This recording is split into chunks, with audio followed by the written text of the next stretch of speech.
The moment Isabella Sterling pointed her diamond-laden finger at the maintenance man holding his daughter's hand, she had no idea she was about to humiliate the one man who could destroy everything she'd ever known. But that revelation wouldn't come for weeks. First, there would be accusations, public shame, a child's tears, and a black card that would make a hotel manager's blood run cold. If you want to see how a billionaire heiress learns the hardest lesson of her life, stay until the end of this story and drop a comment with your city. I want to see how far this tale travels. The Crystal Meridian Hotel didn't just host events, it made statements. Tonight's statement was written in ice sculptures, champagne towers, and enough combined net worth to bail out a small country. The annual Sterling Foundation Gala wasn't merely a charity event. It was a battlefield where social hierarchies were reinforced, alliances were formed, and anyone who didn't belong got reminded of it. Adrian Cross knew he didn't belong. He stood near the service entrance to the grand ballroom, one hand resting gently on his daughter's shoulder. Emma was 6 years old, wearing a simple blue dress that Adrian had pressed himself that morning. Her dark hair was pulled back with clips shaped like butterflies, cheap ones from the drugstore, but she'd chosen them herself, and that made them perfect. "Daddy, everyone's so shiny," Emma whispered, her eyes wide as she took in the sea of evening gowns and tailored suits. Adrian crouched down to her level, his maintenance uniform crinkling slightly.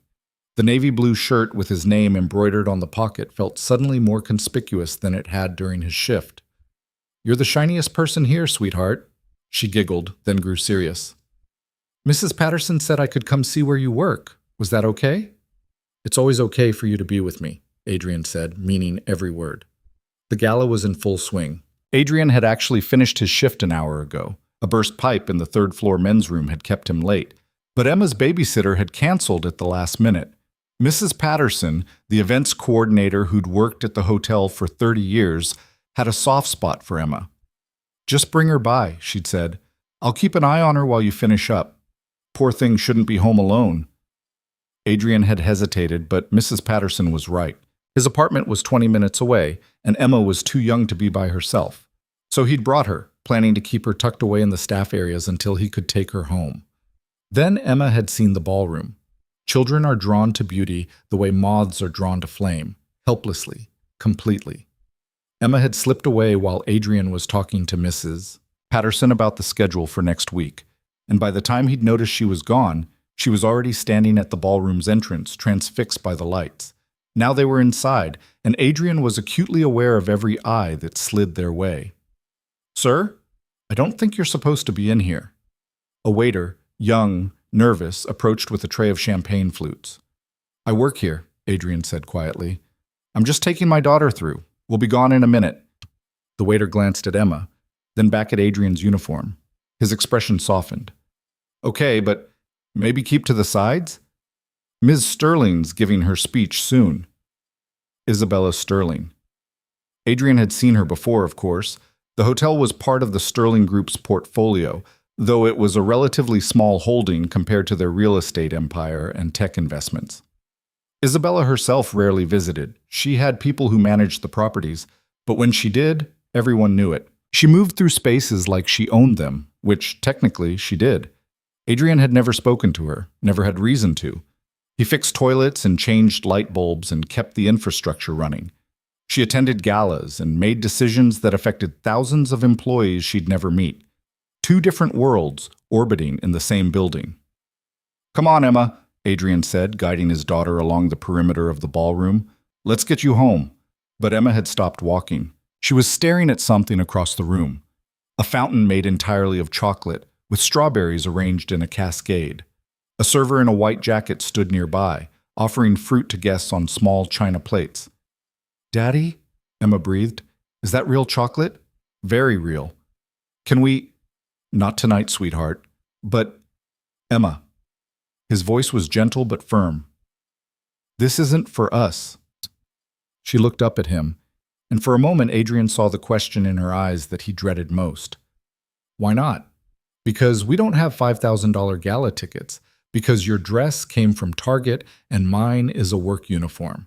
Because I chose this life, and you're living with the consequences of my choices." But he didn't say any of that. He just took her hand and started walking toward the exit. They almost made it. Excuse me. The voice cut through the ambient noise of the gala like a blade. Adrian turned and found himself face to face with a woman in a silver gown that probably cost more than his annual salary. Her dark hair was swept up in an elaborate style, diamonds glittering at her throat and ears. She was beautiful in the way expensive things are beautiful. Polished, precise, untouchable. Isabella Sterling. Yes? Adrian kept his voice neutral. Isabella's gaze swept over him, taking in the uniform, the name tag, the exhaustion that probably showed in his face despite his best efforts to hide it.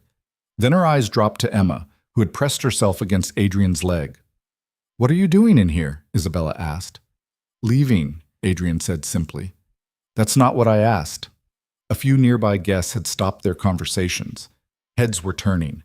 Adrian felt the weight of attention settling on them like snow. "My daughter wanted to see the ballroom," Adrian explained, keeping his tone even. "We're on our way out now." "Your daughter?" Isabella's expression didn't change, but something in her voice sharpened. "You brought your child to a private event?" "I work here. My babysitter canceled. I was finishing my shift and this is a $5,000 per plate fundraiser," Isabella interrupted. "Not a daycare." Emma's hand tightened in Adrian's. He could feel her trembling slightly. "I understand that," Adrian said. "We're leaving." "You shouldn't have been here in the first place." Isabella raised her voice slightly, and more heads turned. "Security should have stopped you at the door." "I'm an employee. Your maintenance." She said it like the word tasted bad. "This room is for guests and approved staff only, event staff, not—" She gestured vaguely at his uniform. "Whatever you do." Adrian felt something cold settle in his chest. Not anger. He'd learned years ago that anger was a luxury he couldn't afford, but a kind of distant sadness. He'd seen this before. The casual dismissal. The assumption that his uniform defined his worth. But Emma hadn't seen it. Not directed at her father. Not yet. "Daddy?" Emma's voice was small. "It's okay, sweetheart." Adrian picked her up, settling her on his hip even though she was getting too big for it. "We're going." "No," Isabella said. Adrian stopped. "I want to know how this happened," Isabella continued, her voice carrying across the ballroom now. Several guests had formed a loose semicircle around them, watching. "Who authorized a maintenance worker to bring a child into a private event?" "No one authorized it," Adrian said quietly. "It was my mistake. I apologize." "Your mistake could be a security risk. We have high-profile guests here, donors, people who expect a certain level of discretion." Adrian looked at her, really looked at her, and for just a second he wondered what she saw when she looked at him. A threat? A nuisance? Or just an inconvenience to be handled and forgotten? "I'm not a security risk," he said. "I'm just a father who made a judgment call. A bad one." "Maybe." Adrian shifted Emma's weight. She'd buried her face against his shoulder. "But I'm fixing it. We're leaving." "I want him removed," Isabella said, but she wasn't talking to Adrian anymore. She was addressing someone behind him. "Immediately." Adrian turned and saw Marcus Chen, the hotel's general manager, approaching with swift steps. Marcus was in his 50s, usually unflappable, but right now he looked like a man trying to defuse a bomb. "Ms. Sterling," Marcus said smoothly, "I'm sure we can resolve this without—" "Can you explain why there's a maintenance worker in my ballroom?" Isabella demanded. "He's one of our best employees," Marcus said. "Adrian, I'm sure there's a reasonable explanation." "There is," Adrian said. "And I've already given it. My daughter and I are leaving. This won't happen again." "See that it doesn't," Isabella said coldly. Adrian started to turn away, but Emma lifted her head from his shoulder. Her eyes were wet, but she wasn't crying, not quite. "You're mean," Emma said, her voice wobbling but clear. The ballroom went very, very quiet. Isabella's expression flickered. Surprise, maybe, or annoyance. "Excuse me?" "My daddy works really hard," Emma said. "He helps people every day. He's not bad." "Emma," Adrian said softly, "that's enough." But Emma wasn't finished. "You're wearing a pretty dress, but you're not pretty inside." Someone in the crowd made a noise, a stifled laugh or a shocked gasp. Adrian couldn't tell which. Isabella's face had gone pale except for 2 spots of color high on her cheeks. Marcus removed them. Now. Of course, Marcus said quickly. Adrian, let's... Adrian held up one hand, silencing him. Then, with his free hand, he reached into his pocket and pulled out a slim black card. He placed it on the nearest table, a round one covered in white linen and topped with a centerpiece of orchids. The card sat there, matte black against pristine white. Marcus Chen's eyes went wide. His face drained of color so fast, Adrian thought the man might faint. Adrian, Marcus said hoarsely. That's not... You don't need to... I think I do, Adrian said quietly. Isabella was staring at the card. What is that supposed to be? Marcus didn't answer. He was staring at Adrian like he'd just seen a ghost. It's a membership card, Adrian explained, his voice calm. American Express Centurion. Invitation only. There are fewer than 20,000 in circulation worldwide. So? Isabella's tone was defensive, but Adrian saw uncertainty creeping into her expression. So it requires a minimum net worth of $50 million to even be considered, Adrian continued, and a minimum annual spend of about $500,000. I've had mine for 8 years. The silence that followed was different from before. Before, it had been the silence of spectators watching a confrontation. Now it was the silence of people reassessing everything they'd just witnessed. That's impossible, Isabella said, but her voice had lost its sharp edge. Is it? Adrian asked. Marcus Chen cleared his throat. Ms. Sterling, perhaps we should... Who are you? Isabella demanded, looking at Adrian with new eyes. Adrian considered the question. Once, he would have had a ready answer. CEO, founder, billionaire. All the titles that supposedly mattered. Now he had simpler ones. I'm Emma's father, he said, and I'm very good at fixing broken things. He picked up the black card, slipped it back into his pocket, and carried his daughter out of the ballroom. Behind him, Marcus Chen was already pulling out his phone, probably calling every executive he could think of. The guests were whispering, phones emerging from purses and pockets. But Adrian didn't look back. He just held Emma close and walked through the hotel corridors he knew better than anyone. The service hallways, the staff elevators, the routes that let him move through the building like a ghost. Daddy? Emma said when they reached the parking garage. Are you in trouble? Adrian opened the door of his 10-year-old Honda Civic and buckled Emma into her booster seat. No, sweetheart. But that lady was mad. She was. Adrian climbed into the driver's seat and started the engine. Sometimes people get mad when they're confused. Why was she confused? How do you explain it to a 6-year-old? How do you tell your daughter that the world judges people by their clothes and their jobs and their bank accounts, and that you've deliberately chosen to be invisible? She thought she knew what kind of person I was, Adrian said finally. She was wrong. Emma thought about this as Adrian pulled out of the garage and onto the city streets. Rain had started falling, soft and steady, blurring the lights of the downtown skyline. Are you a superhero? Emma asked suddenly. Adrian laughed, a real laugh, the first one all night. Why would you think that? Superheroes have secret identities. They pretend to be normal, but they're really special. I'm not a superhero, Emma. I'm just your dad. That's pretty special, she said seriously. Adrian's throat tightened. Yeah, he managed. It is. They drove in comfortable silence for a while. Emma hummed along to the radio, some pop song Adrian didn't recognize. He focused on the road, the familiar route home, the ordinary rhythm of their life. But in the back of his mind, he was already running through scenarios. By morning, someone in that ballroom would have done a Google search. Someone would have found the old articles, the Forbes profiles, the business journals that chronicled his rise and sudden disappearance 2 years ago. Someone would connect the dots. And then what? Adrian didn't know.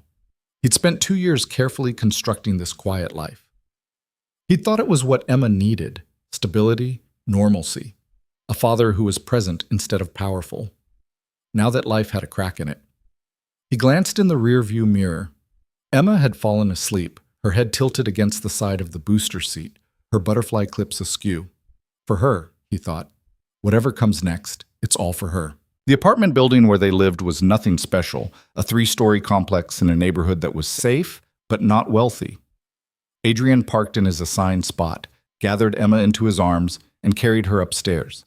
She stirred when he laid her on her bed, but didn't wake. Adrian changed out of his uniform and into sweats and a t-shirt. He went through the motions of his evening routine, dishes in the sink, lunch prepared for tomorrow, Emma's backpack organized for school. Normal. Ordinary. His. But when he finally sat down on the couch, his phone buzzed. A text from Marcus Chen. "We need to talk. Tomorrow. Please." Adrian stared at the message for a long moment. Then he turned off his phone and went to check on Emma one more time. She was sprawled across her bed, one arm flung over her favorite stuffed elephant. Adrian adjusted her blanket and smoothed her hair. "I love you," he whispered. Emma smiled in her sleep. And in that moment, Adrian knew that whatever happened next, whatever consequences came from tonight, he would handle it. Because that's what fathers did. They faced the storms so their children could sleep peacefully. He just hadn't expected the storm to arrive quite so soon. The next morning started like any other. Adrian woke at 6, made breakfast, got Emma ready for school. They ate pancakes at the small kitchen table while Emma told him about a science project involving vinegar and baking soda. "Can we make a volcano at home?" she asked, syrup on her chin. "Sure," Adrian said. "This weekend." "Promise?" "Promise." He dropped her at elementary school at 7:45, watching until she disappeared into the building with her class. Then he drove to the hotel, parked in the employee lot, and clocked in for his shift. The locker room was empty except for James, one of the night security guards just finishing his rotation. "Hey, Adrian," James said, pulling off his uniform jacket. "Wild night last night, huh?" Adrian paused. "What do you mean?" "The gala. I heard there was some kind of incident." "Just a misunderstanding," James grinned. "That's not what I heard. I heard you made Isabella Sterling look like an idiot in front of half the city's elite." "I didn't make anyone look like anything," Adrian said carefully. "Well, whatever happened, people are talking." James grabbed his bag from his locker. "Be careful, man. The Sterlings don't like being embarrassed." Adrian didn't respond. He just finished changing into his uniform and headed out to start his rounds. The hotel was quiet in the morning hours after a big event. Guests were sleeping off their champagne, the ballroom was being cleaned, and the regular business of the hotel continued in the background. Room service deliveries, housekeeping carts in the hallways, maintenance requests trickling in. Adrian worked through his task list methodically. A dripping faucet in room 412, a flickering light fixture in the second-floor hallway. A complaint about the temperature in the gym. Small problems with straightforward solutions. He was good at this work, better than he'd expected to be when he'd first taken the job. There was something satisfying about fixing things with his hands, seeing immediate results, knowing that his work made someone's day slightly better. It was honest, simple. Nothing like the corporate maneuvering and strategic decisions that had consumed his previous life. At 10:30, his radio crackled. "Adrian, this is reception. Mr. Chen wants to see you in his office." "Copy that," Adrian said. "On my way." Marcus Chen's office was on the 4th floor, overlooking the hotel's garden courtyard. Adrian had only been there once before, when he'd first interviewed for the maintenance position. Marcus had seemed puzzled by Adrian's application. He was clearly overqualified, but had hired him anyway. Now, walking into that office again, Adrian wondered if Marcus had finally put the pieces together. Marcus was standing by the window, his back to the door. "Close it," he said without turning around. Adrian closed the door and waited. Marcus turned. His expression was a complicated mix of confusion, frustration, and something that might have been fear. "Adrian Cross, son," Marcus said slowly. Or should I say, Adrian Cross, founder and former CEO of Cross Capital Ventures. Estimated personal net worth, as of 2 years ago, $7.3 billion. Adrian didn't confirm or deny. He just waited. "Why?" Marcus asked simply. "Why what? Why are you working as a maintenance man in my hotel? Why did you let Isabella Sterling treat you like—" He stopped, shaking his head. "I don't understand any of this." Adrian moved to the window, looking out at the garden. "I wanted a quiet life." "You wanted—" Marcus laughed, a slightly hysterical sound. "You're one of the most successful investors of your generation. You built a multi-billion-dollar company from nothing. And you wanted to fix toilets?" "I wanted to raise my daughter," Adrian corrected. The toilets are just part of the job. Marcus was quiet for a moment. Your wife, he said finally. I read about it. I'm sorry. Adrian nodded. After Sarah died, he'd sold his company to a private equity firm, placed the proceeds in a trust for Emma, and walked away. He'd kept enough to live comfortably, but not extravagantly. Everything else would wait for Emma when she was older. I needed to be someone different, Adrian said. For Emma, for myself. This job gave me that. And last night? Was a mistake. I should have kept Emma away from the gala. Isabella Sterling is furious, Marcus said bluntly. She's been calling all morning. She wants you fired. Adrian turned from the window. Then fire me. I can't do that. Why not? Because you own the building. The words hung in the air between them. Adrian shook his head. That's not quite accurate. Your trust owns 49% of Sterling Hotel Group, Marcus said. I looked it up. It's buried under layers of holding companies and corporate structures. But it's there. The Sterlings have majority control, but you're the largest minority shareholder. Which means I don't control anything, Adrian pointed out. But you could make things very difficult if you wanted to. Adrian smiled without humor. I don't want to. I want to work my shift, pick up my daughter from school, and go home. That's all. That's not going to be possible anymore, Marcus said gently. Last night changed things. People know who you are now. Or they will, once the story gets out. Then I'll find another job. Adrian, thank you for the opportunity, Marcus. I mean that. But I think we both know I can't stay here now. Marcus looked like he wanted to argue, but he didn't. He just nodded slowly. What do you want me to tell Isabella? Tell her she was right, Adrian said. I didn't belong in that ballroom. Not anymore. He walked out of Marcus's office, changed out of his uniform for the last time, and drove to Emma's school. He was early, pickup wasn't until 3, so he sat in the parking lot and thought about what came next. 2 years. That's how long his quiet life had lasted. 2 years of anonymity and peace. Now it was over, and he wasn't sure if he was relieved or devastated. His phone rang, an unknown number. Adrian almost didn't answer, but something made him pick up. Mr. Cross. A woman's voice, professional and crisp.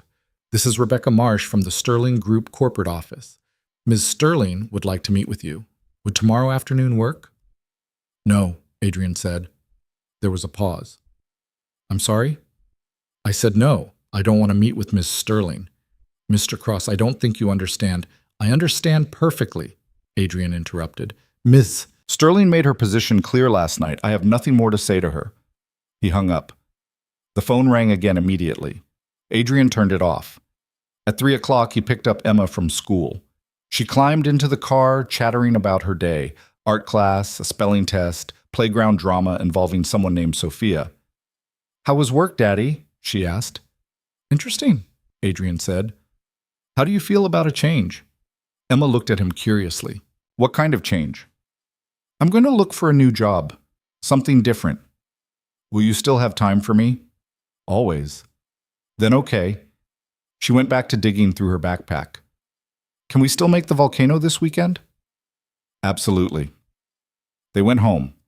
Adrian made dinner, spaghetti with meat sauce, Emma's favorite.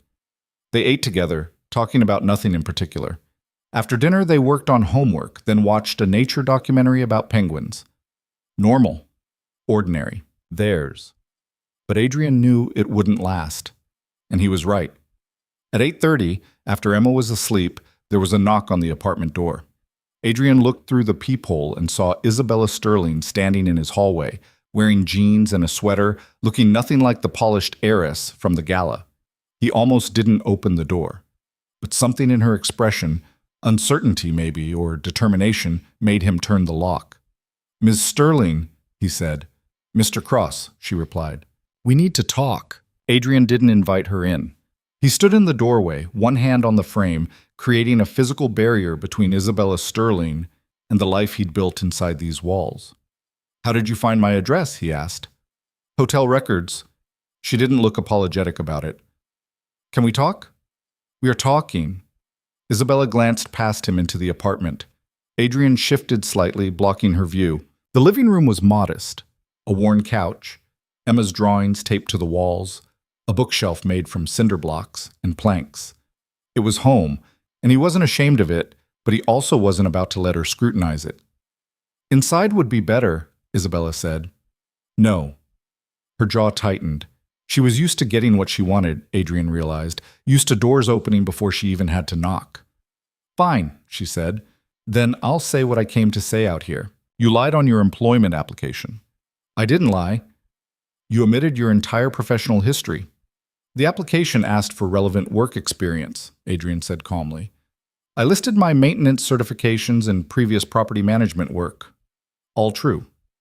You know that's not what I mean. Then say what you mean, Ms. Sterling. She took a breath, composing herself.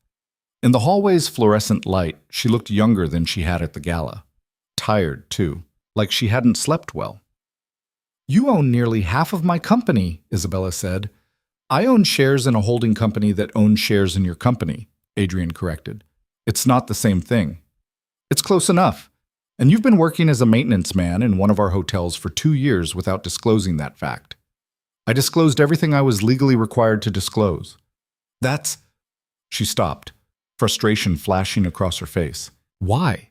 Why would someone with your resources work for $15 an hour fixing toilets? $16.50, Adrian said. I got a raise last year. This isn't funny. I'm not laughing. They stared at each other. Down the hall, someone's TV blared a game show. A door opened and closed on the floor below. Isabella broke first. I want you to sell your shares. No. I'll pay market value. Hell, I'll pay 20% over market value. No. 30%. Mr. Sterling, Adrian said quietly, I don't need your money. I have plenty of my own. What I need is for you to leave me alone. I can't do that. Why not? Because you're a liability, Isabella said bluntly. A billionaire masquerading as a janitor in my hotel? Do you have any idea what the press would do with that story? I'm not a billionaire anymore. I liquidated most of my assets 2 years ago. Most isn't all, and the story is still... She gestured vaguely. It's weird, Mr. Cross. It makes people ask questions. Questions about me, not about you. Everything about my company reflects on me, Isabella snapped, then quieter. Everything. Adrian studied her. In the harsh hallway light, he could see the strain around her eyes, the tension in her shoulders. She was worried, he realized, genuinely worried. What are you really afraid of? He asked. Isabella's expression shuddered. I'm not afraid. I'm being prudent. You're standing in my hallway at 8:30 at night, offering me 30% over market value for shares you have no strategic need to acquire. That's not prudence. That's fear. You don't know anything about me. I know you're worried about looking weak, Adrian said, about what happened at the gala getting out, about people questioning your judgment. You humiliated me in front of 300 people. You humiliated yourself, Adrian said, and saw her flinch. I just stood there. You made assumptions, and when they turned out to be wrong, you felt foolish. But that's not my fault. You could have told me who you were. Why? Would it have changed how you treated me, or just why? Isabella opened her mouth, then closed it. Her silence was answer enough. I'm not selling my shares, Adrian said. I'm not causing problems for your company. I just want to live my life. If you can accept that, we have no issue. If you can't, he shrugged, then I guess we have a problem. I could make things difficult for you. You could try. They stood there, at an impasse. Adrian was about to close the door when Isabella spoke again. Your daughter, she said. At the gala. What she said about me. Adrian waited. Was she right? The question surprised him. There was something raw in it, something unguarded. Emma's 6 years old, Adrian said carefully. She sees the world in simple terms. Mean or kind, fair or unfair. That's not an answer. No, Adrian agreed. It's not. Isabella looked away, down the hallway toward the exit sign glowing red in the distance. I'm not a bad person. I didn't say you were. But you think it. Adrian considered lying, then decided against it. I think you're used to a world where power and money matter more than anything else, where people's worth is measured by their net worth. I think that world makes it easy to dismiss people who don't fit your definition of important. And you're different? I used to be just like you, Adrian said. Then I lost the only person who mattered, and I realized how little any of it meant. Isabella looked back at him. Your wife. Sarah. I read about her, the foundation you started in her name. Medical research, wasn't it? Cancer research, Adrian said. She had 6 months from diagnosis to... He stopped. The foundation continues her work. The trust manages it. That's why you walked away. From everything. That's why I walked toward something else, Adrian corrected. Emma needed a father, not a fortune. I gave her what mattered. And she's happy, living like this? Isabella gestured at the apartment building around them. Adrian felt a flash of anger. She has a home. She has a father who picks her up from school every day and knows her teacher's name and helps with her homework. She has stability and love and attention. So, yes, Ms. Sterling, she's happy. I didn't mean, yes, you did. Adrian's voice was flat. You meant exactly that. You can't imagine happiness without wealth because you've never had to. That's not fair. Probably not, Adrian admitted, but it's true. Isabella's phone buzzed. She ignored it. I came here to buy you out, to neutralize a threat. And now? Now I don't know. She looked at him, really looked at him, maybe for the first time. You confuse me, Mr. Cross. Adrian. What? If we're going to have honest conversations in my hallway, you should call me Adrian. Something flickered in her expression, not quite a smile, but close. Isabella. I know. Right. She laughed, a short, surprised sound. Of course you do. Her phone buzzed again. This time she checked it, and Adrian saw her face change. I have to go, she said. Family emergency. Not really an emergency, just my mother being... She trailed off. Your mother runs Sterling Group, Adrian said. Victoria Sterling. Co-runs it. With me. Technically. Isabella's tone was complicated. But not practically. You really did your research. I always research my investments, Adrian said. Even the passive ones. Isabella studied him for a long moment. This conversation isn't over. I didn't think it was. I still want you to sell. I still won't. Then we'll talk again. She turned to leave, then paused. Your daughter, Emma. Tell her I'm sorry for what I said, for how I made her feel. Adrian was surprised enough that he didn't respond immediately. Isabella was already walking down the hallway, her heels clicking on the worn linoleum. Isabella, he called. She turned. Tell her yourself, Adrian said. If you mean it. Isabella held his gaze for a moment, then nodded once and left. Adrian closed the door and leaned against it, exhaling slowly. The conversation had gone better than he'd expected and worse than he'd hoped. Isabella Sterling was more complicated than he'd thought. Arrogant and privileged, yes, but also uncertain in a way that made her almost human. Almost. He checked on Emma, still sleeping, her elephant clutched to her chest, then sat at the kitchen table with his laptop. He should start looking for a new job. Something simple. Something that wouldn't attract attention. Instead, he found himself searching for information about Sterling Group. The company was massive, with holdings in real estate, hotels, tech startups, and private equity. Victoria Sterling had built it over 3 decades, starting with a single hotel her father had left her and expanding aggressively. She was known for being ruthless, brilliant, and utterly uncompromising. Isabella had joined the company 5 years ago, after business school. The business press had been skeptical at first, another rich kid playing at work, but she'd proven herself capable, maybe even talented. She'd overseen the acquisition of a struggling hotel chain and turned it profitable within 18 months. She'd launched a luxury brand that was now a status symbol in 6 countries. But she was still her mother's daughter, still working in Victoria's shadow. Adrian understood that particular burden. He'd built Cross Capital from nothing, but people had still asked if his Stanford degree had opened doors, if his early investors had been family friends, if his success was luck or skill. The doubt never fully went away.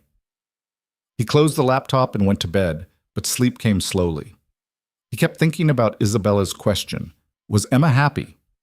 Of course she was. Wasn't she? She had friends at school. She liked her teacher. She never complained about their small apartment or their old car or the fact that other kids had nicer toys. But she also knew that Adrian worked while other dads had offices. She knew they ate dinner at home instead of restaurants.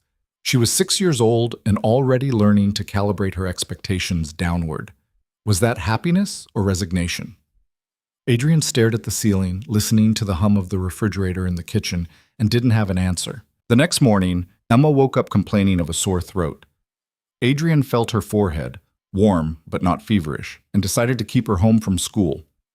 He called in sick to the hotel, then remembered he'd effectively quit yesterday.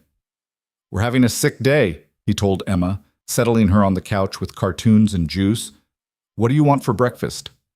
"Pancakes," Emma croaked, "with chocolate chips." "Coming up." He was flipping pancakes when his phone rang. Marcus Chen. "Adrian," Marcus said when he answered. "We have a situation." "I don't work there anymore, Marcus." "I know, that's the situation." Marcus sounded stressed. "The head of maintenance quit this morning, just walked out. Said he wasn't going to work for a company that fires its best people." "You didn't fire me. I quit." "That's not how the story's spreading," Marcus said. "Half the staff thinks you were forced out because of what happened with Isabella Sterling. The other half thinks you were some kind of corporate spy. It's chaos down here."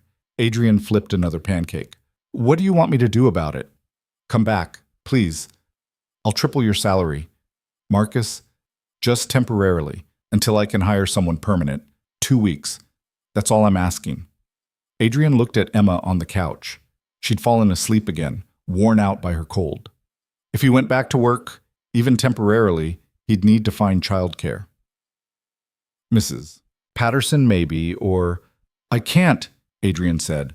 "I'm sorry." "Adrian, I'm begging you." "My daughter's sick. I need to be here." There was a long pause. "Bring her." "What?" "Bring her to the hotel," Marcus said. "We have a quiet office on the 4th floor. She can rest there. I'll have someone check on her every hour. You can work a half shift, just enough to train whoever I bring in to replace you." Adrian wanted to say no. He should say no. Going back was a mistake. But Marcus had been good to him. Had hired him when he was overqualified and probably suspicious. Had never asked questions Adrian didn't want to answer. 2 weeks, Adrian said. "That's it." "Thank you," Marcus breathed. "Thank you." Adrian hung up and looked at the pancakes. They were burning. He scraped them into the trash and started over. By noon, Emma was feeling well enough to be bored. Adrian packed a bag with books, coloring supplies, and her tablet, then drove them both to the hotel. Marcus met them in the lobby, looking relieved and guilty in equal measure. "Adrian, I owe you. Seriously." "You owe me nothing," Adrian said. "But Emma gets the nice office, and if she needs me, I come immediately." "Of course, absolutely." Marcus led them to a corner office on the 4th floor with a view of the garden. There was a couch, a desk, and critically, a private bathroom. "Will this work?" Emma looked around, impressed. "This is nicer than our apartment." "Emma," Adrian said. "What?" "It is." Marcus laughed. "Make yourself comfortable, Emma. If you need anything, just pick up that phone and dial 0. Someone will come help you."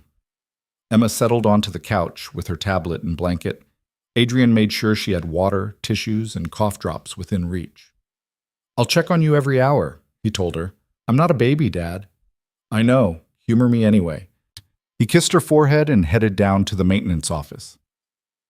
The next 2 hours were a blur of work orders, emergency repairs, and training the temporary worker Marcus had brought in, a kid named Danny who was enthusiastic but inexperienced.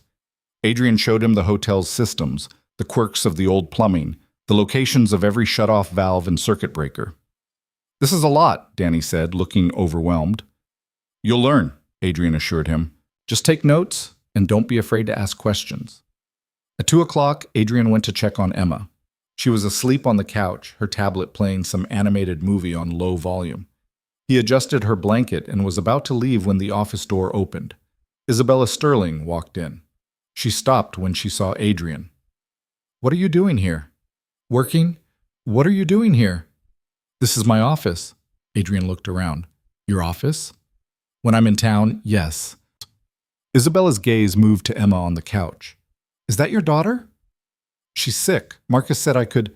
I'm not asking you to leave. Isabella's voice was quieter now. I just didn't expect. She trailed off, staring at Emma. Adrian recognized the expression. It was the same one people got at the grocery store when Emma charmed them, at the park when she helped a younger child on the swings. Emma had that effect. She was impossible not to like. She's beautiful, Isabella said. Thank you. She looks like you. People say she has her mother's smile. Isabella glanced at him, then back at Emma. I meant what I said last night about apologizing. She's 6. She won't remember what you said at the gala in a week. But you will. Adrian didn't deny it. Isabella walked closer to the couch, careful not to wake Emma. I have 3 sisters, all younger. I remember what it was like, watching my mother dismiss people who worked for us. Drivers, housekeepers, assistants. She was never cruel, just indifferent, like they were furniture. And you hated it. I told myself I'd be different. Isabella's laugh was bitter. Guess I wasn't. Adrian didn't know what to say to that. The honest self-awareness surprised him. I need to use my office, Isabella said, straightening, but I won't disturb her. I have calls to make anyway. I can move her. No. Let her sleep. Isabella sat at her desk and opened her laptop. You should get back to work. It was a dismissal, but a gentle one. Adrian nodded and left. Over the next few days, an odd rhythm developed. Adrian would work his shift, checking on Emma regularly. Isabella would come and go from her office, always quiet when Emma was resting, sometimes sitting at her desk working while Emma colored or watched movies. They didn't talk much. A greeting in the morning, a nod in passing. But Adrian noticed small things. Isabella ordering lunch and having enough sent up for Emma too. A box of fancy tissues appearing on the side table. A stuffed penguin that showed up one afternoon. From the gift shop, Isabella said when Emma asked. They were going to throw it out. Emma adored the penguin, named it Mr. Waddles, and carried it everywhere. You didn't have to do that, Adrian told Isabella one afternoon. It was just taking up space.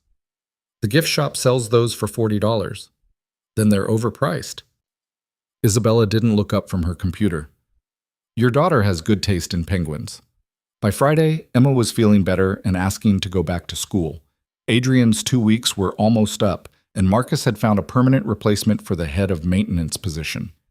You saved my life, Marcus said, shaking Adrian's hand. If you ever need anything, I know where to find you, Adrian said. He was cleaning out his locker when Isabella appeared in the doorway. You're leaving, she said. My time's up. Marcus said you turned down the permanent position. I did. Why? Adrian closed his locker. Because this was never supposed to be permanent. I only came back as a favor. So what now? I'll find something else. Something quieter. Isabella was quiet for a moment. Then, I have a proposition. I'm not selling my shares. Not that. Something different. She hesitated, which was unusual for her. I need help.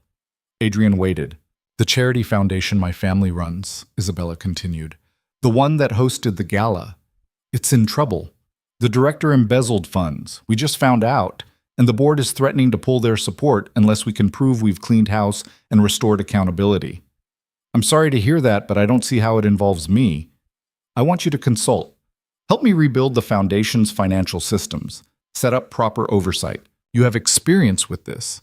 Your wife's foundation has exemplary governance. Sarah's foundation has professional staff. So will mine, once I hire them. But I need someone I can trust to help me find them.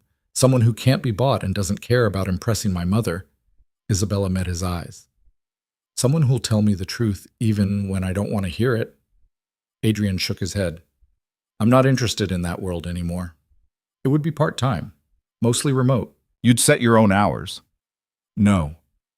I'll pay you whatever you want. Isabella, please. The word seemed to cost her something. I'm asking for help. I don't do that often. Adrian studied her. She looked tired, he realized. Not physically tired, but the deeper exhaustion that came from carrying weight alone. Why me? He asked. You barely know me. Because you don't want anything from me, Isabella said. Everyone else in my life wants something. Money, connections, influence. You just want to be left alone. That makes you the only person I can trust right now." It was manipulative and honest in equal measure. Adrian almost respected the approach. "I need to think about it." "How long?" "I'll let you know by Monday." Isabella nodded and left without another word. Adrian picked up Emma from Isabella's office. Former office, he corrected himself, and they walked through the lobby toward the parking garage. Emma was chattering about Mr. Waddles and whether penguins could swim in bathtubs. "Daddy, that lady gave me the penguin," Emma said. "The one from the fancy party." "I know, sweetheart. She's not mean anymore." She smiled at me. "People can surprise you." "Do you like her?" Adrian stopped walking. "What makes you ask that?" "You look at her funny, like you're trying to solve a puzzle." Adrian had no idea how to respond to that. "She's complicated." "That's not an answer," Emma said, unconsciously echoing Isabella's words from earlier that week. "No," Adrian agreed. "It's not." They got in the car and drove home. Emma fell asleep in the back seat, worn out from her first full day of feeling better. Adrian carried her upstairs and tucked her into bed, even though it was barely 6 o'clock. Then he sat at the kitchen table and thought about Isabella's offer. He should say no. Getting involved with the Sterling family again was asking for trouble. But part of him, the part that had built a company from nothing, that understood the architecture of businesses and the mechanics of leadership, was intrigued. More than that, he was curious about Isabella herself. She was arrogant and sheltered, yes, but she was also trying, asking for help, admitting weakness. That took courage. His phone buzzed with a text from an unknown number. It was a photo. Emma asleep on Isabella's office couch, Mr. Waddles tucked under her arm. The angle suggested Isabella had taken it herself. The message below read, "She's special. You're lucky." Adrian stared at the photo for a long time. Then he typed back, "I know." 3 dots appeared, disappeared, appeared again. Finally, "Monday. Your answer." Adrian set down his phone and looked around his small kitchen. Emma's drawings on the refrigerator, her backpack by the door. The life they'd built together, simple and safe. He could keep that life. Turn down Isabella's offer, find another quiet job, maintain their routine. Or he could take a risk, step back into a world he'd left behind, even just a little. Help someone who needed it, even if she didn't quite know how to ask. What would Sarah say? But he knew the answer to that. Sarah would tell him to follow his gut, to do what felt right, not what felt safe. Adrian pulled out his laptop and started researching the Sterling Foundation's public filings. If he was going to do this, he needed to know exactly what he was walking into. By the time he finished, it was past midnight. The Foundation's problems ran deeper than embezzlement. There were structural issues, conflicts of interest, questionable expenditures going back years. It would take months to untangle, maybe longer. Adrian closed his laptop and went to check on Emma one last time. She was sprawled across her bed, one arm flung over her penguin. Peaceful, happy. He made his decision. On Monday morning, he texted Isabella a single word. Yes. Her response came immediately. My office, 10 a.m. Adrian dropped Emma at school and drove to Sterling Group headquarters. The building was downtown, all glass and steel, the kind of place where Adrian used to spend his days. He'd worn slacks and a button-down shirt instead of his maintenance uniform, but he still felt out of place. The receptionist directed him to the 20th floor. Isabella's actual office, not the small one at the hotel. It was massive. Floor-to-ceiling windows overlooking the city, furniture that probably cost more than Adrian's car, art on the walls that might be original. Isabella stood by the windows, phone to her ear. She gestured for Adrian to sit, then finished her call. You came, she said, turning to face him. I said I would. People say a lot of things. She sat across from him. I wasn't sure you'd follow through. I looked at the Foundation's filings, Adrian said. You have bigger problems than embezzlement. I know. This isn't a part-time job. This is a complete overhaul. I know that too. Then you know I'll need full access to records, full authority to make recommendations, and you'll need to actually listen when I tell you things you don't want to hear. Isabella smiled slightly. Anything else? Yes. I work from home most days. I pick my daughter up from school every afternoon. And if she needs me, everything else stops. Those are non-negotiable. Done. Adrian blinked. Just like that? Just like that. Isabella pulled out a folder and slid it across the desk. Here's everything I have so far. Financial records, board meeting minutes, the forensic audit results. It's a mess. Adrian opened the folder and started reading. She was right. It was a mess. When can you start? Isabella asked. I already have. Over the next hour, they went through the foundation's structure, identifying weak points and potential solutions. Isabella was sharp, Adrian discovered. She asked good questions, didn't make excuses, and took notes on everything he said. It was almost enjoyable. We'll need to brief the board, Isabella said finally. They're not going to like some of these changes. Then don't give them a choice. Easy to say when it's not your board. Is it your board or your mother's? Isabella's expression tightened. What's that supposed to mean? I've read about Victoria Sterling. She doesn't give up control easily. The foundation is mine, Isabella said. My mother focuses on the corporate side, but she's on the foundation board as chair emeritus, which means she still has influence. Isabella stood and walked to the windows. My mother built everything we have. I respect that. But the foundation is different. It's personal to me. Why? She was quiet for a moment. My youngest sister died when she was 8, leukemia. The foundation was supposed to honor her memory. Instead, it became just another Sterling Group asset, managed for PR value, not impact. Adrian heard the pain under her words. I'm sorry. I want to fix it. Make it what it should have been. Isabella turned to face him. Can you help me do that? I can try. That's all I'm asking. They worked together for another hour. Then Adrian left to pick up Emma from school.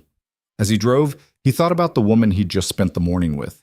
She wasn't who he'd thought she was at the gala. She was more complicated, more human, more interesting. That last thought worried him more than he wanted to admit. Over the next 6 weeks, Adrian fell into a rhythm that surprised him with how natural it felt. Mornings were for Emma, breakfast, school drop-off, sometimes a stop at the park if they had extra time. Afternoons were for the foundation work, which he did from his kitchen table while Emma did homework beside him. Evenings were theirs, dinner, stories, the small rituals that made up their life. The foundation work was harder than he'd expected. The embezzlement had been the symptom, not the disease. The real problems were deeper: conflicts of interest, lax oversight, expenditures that benefited Sterling Group's image more than any actual charitable cause. Adrian spent hours on the phone with accountants, lawyers, and former board members who'd resigned in frustration years ago. Isabella was involved in every step. She'd show up at his apartment unannounced, usually around 4 in the afternoon, always with coffee and usually with questions. The first time it happened, Adrian had been so surprised he'd answered the door in sweatpants with flour on his shirt from making cookies with Emma. Bad time? Isabella had asked, taking in his appearance. I'm baking. You bake? Emma likes snickerdoodles. Are you coming in or not? She'd come in. Emma had immediately recruited her to help with cookie decorating, and Isabella, to Adrian's amazement, had sat at their small kitchen table and painstakingly added sprinkles to misshapen cookies while discussing foundation governance structures. After that, it became normal. Isabella would arrive, Emma would show her whatever project she was working on, and then the adults would spread papers across the kitchen table and work while Emma colored or read nearby. Your life is weird, Isabella said one afternoon, 3 weeks into their collaboration. She was sitting cross-legged on Adrian's couch, laptop balanced on her knees, wearing jeans and a sweater instead of her usual business attire. How so? Adrian asked from the kitchen, where he was making grilled cheese sandwiches for Emma's dinner. You live in a 2-bedroom apartment that costs less than my car payment. You make your kids' lunches. You do foundation work that would normally require a team of consultants, and you do it from a laptop that's at least 5 years old. 6 years, Adrian corrected. And your point? I don't have one. It's just weird. Emma looked up from her drawing. What's weird mean? Different, Isabella said, but good different. Oh. Emma went back to her drawing, satisfied. Adrian brought Emma her sandwich, then sat at the table with his own laptop. Did you talk to your mother about the board restructuring? Isabella's expression closed off. Not yet. Isabella. I will. I just need to find the right moment. There is no right moment. You're stalling. I'm not stalling. I'm being strategic. Adrian gave her a look. Fine, I'm stalling, Isabella admitted. My mother doesn't like change, especially when she didn't suggest it first. This is your foundation. Technically, it's the family's foundation. No, it's yours. You told me that. Your sister, your cause, your responsibility. Stop acting like you need permission. Isabella was quiet for a moment. It's more complicated than that. Everything with family is complicated. Do it anyway. Easy for you to say. Adrian almost laughed. You think my decisions were easy? I walked away from a company I built, liquidated billions, moved to a city where I knew no one, started over from nothing. That's different. How? You didn't have to face your family every day, justify your choices, prove you weren't making a mistake. Adrian closed his laptop. You're right, I didn't. I just had to look my daughter in the eye and hope I was making the right call, that she wouldn't resent me someday for the life I chose for her. Emma had stopped eating and was watching them both. Isabella noticed. Sorry, Emma, we're being boring, aren't we? You fight a lot, Emma observed, but not mean fighting. Daddy says that's called debating. Your daddy's smart, Isabella said. I know. Emma took another bite of her sandwich. Are you going to marry him? Adrian choked on his coffee. Isabella's face went bright red. Emma? Adrian managed. We're not. Sophia's mom has a boyfriend and they fight like you do, Emma continued, oblivious to the adult's discomfort. Sophia says they're going to get married. That's different, sweetheart, Adrian said. Isabella and I work together. That's all. Emma looked skeptical but returned to her sandwich. Isabella wouldn't meet Adrian's eyes. I should go. I have a dinner thing with my mother tonight anyway. About the foundation? About everything. Isabella gathered her papers with more force than necessary. She wants a status update on all the Sterling Group projects. Tell her about the restructuring, Adrian said. Maybe. Isabella, I'll think about it. She paused at the door. Emma, can I ask you something? Emma looked up. Okay. That drawing you gave me at the gala, the one of the lonely woman, do you still think that's true? Emma tilted her head, considering, I don't know. Are you still lonely? Isabella's expression did something complicated. Sometimes, but less than before. Then maybe you need more friends. Maybe I do. Isabella glanced at Adrian. Monday. We'll go over the board presentation. Monday, Adrian agreed. After she left, Emma said, I like her better now. She's not as shiny scary. Shiny scary? Like a princess in a movie who doesn't smile, but she smiles now. At you, mostly. Adrian had no idea what to do with that observation, so he changed the subject. Homework time, kiddo. But Emma's words stayed with him. Isabella did smile more, laughed even. She'd relaxed in a way that made Adrian realize how tightly wound she usually was. He told himself it didn't mean anything. They were colleagues, friends maybe, though that word felt inadequate for whatever was developing between them. Monday came. Adrian dropped Emma at school and headed to Sterling Group headquarters. Isabella had scheduled the board meeting for 10, which gave them an hour to prepare. When Adrian arrived, Isabella was already in the conference room, looking nervous. She'd dressed for battle, severe black suit, hair pulled back tight, the armor of professional competence. Ready? Adrian asked. No, but we're doing this anyway. She handed him a stack of folders. Packets for each board member. I've highlighted the sections I think will cause the most pushback. Adrian flipped through one. This is half the document. I know. Your mother's going to hate the oversight recommendations. I know that too. Isabella paced to the window. She called me yesterday. She already knows we're proposing changes. How? Because she knows everything. It's like she has spies everywhere. Isabella turned back. She told me not to embarrass the family. And you said? I said I'd do my best. Isabella laughed without humor, which she took to mean I'd do what she wanted, but I meant I'd do my best for the foundation. Good. She's going to be furious. Probably. And you're okay with that? Adrian set down the folder. Isabella, I don't care if your mother likes me. I care about fixing the foundation. If she gets in the way of that, she's the problem, not the solution. You haven't met her. She's... I've met 100 Victoria Sterlings, Adrian interrupted. Powerful people who think the rules don't apply to them. Some of them I worked with. Some I competed against. A few I beat. This is different. She's my mother, which makes it harder for you, not for me. Adrian picked up his presentation notes. You want my advice? Stop trying to manage her reaction. Present the facts, make your case, and let her decide if she wants to be part of the solution. Board members started arriving at 9:45. Adrian recognized a few. A tech CEO, a retired senator, a philanthropist whose name was on hospital wings across the country. Victoria Sterling arrived exactly at 10, trailed by an assistant carrying her briefcase. She was smaller than Adrian expected, but filled the room nonetheless. 70 years old, silver hair cut sharp as glass, eyes that cataloged everything in seconds. Those eyes landed on Adrian. Mr. Cross, she said, I've heard a great deal about you. Mrs. Sterling. Adrian stood and offered his hand. Her handshake was firm, testing. I understand you've been advising my daughter on foundation matters. At her request, yes. And your qualifications are? Mother, Isabella said sharply. It's a fair question, Adrian said. I built and ran a multi-billion-dollar investment firm for 8 years. I currently manage a foundation dedicated to cancer research. I have experience with nonprofit governance, financial oversight, and strategic planning. Currently manage, Victoria repeated. But you work as a hotel maintenance man. I did. I found it more fulfilling than sitting in boardrooms.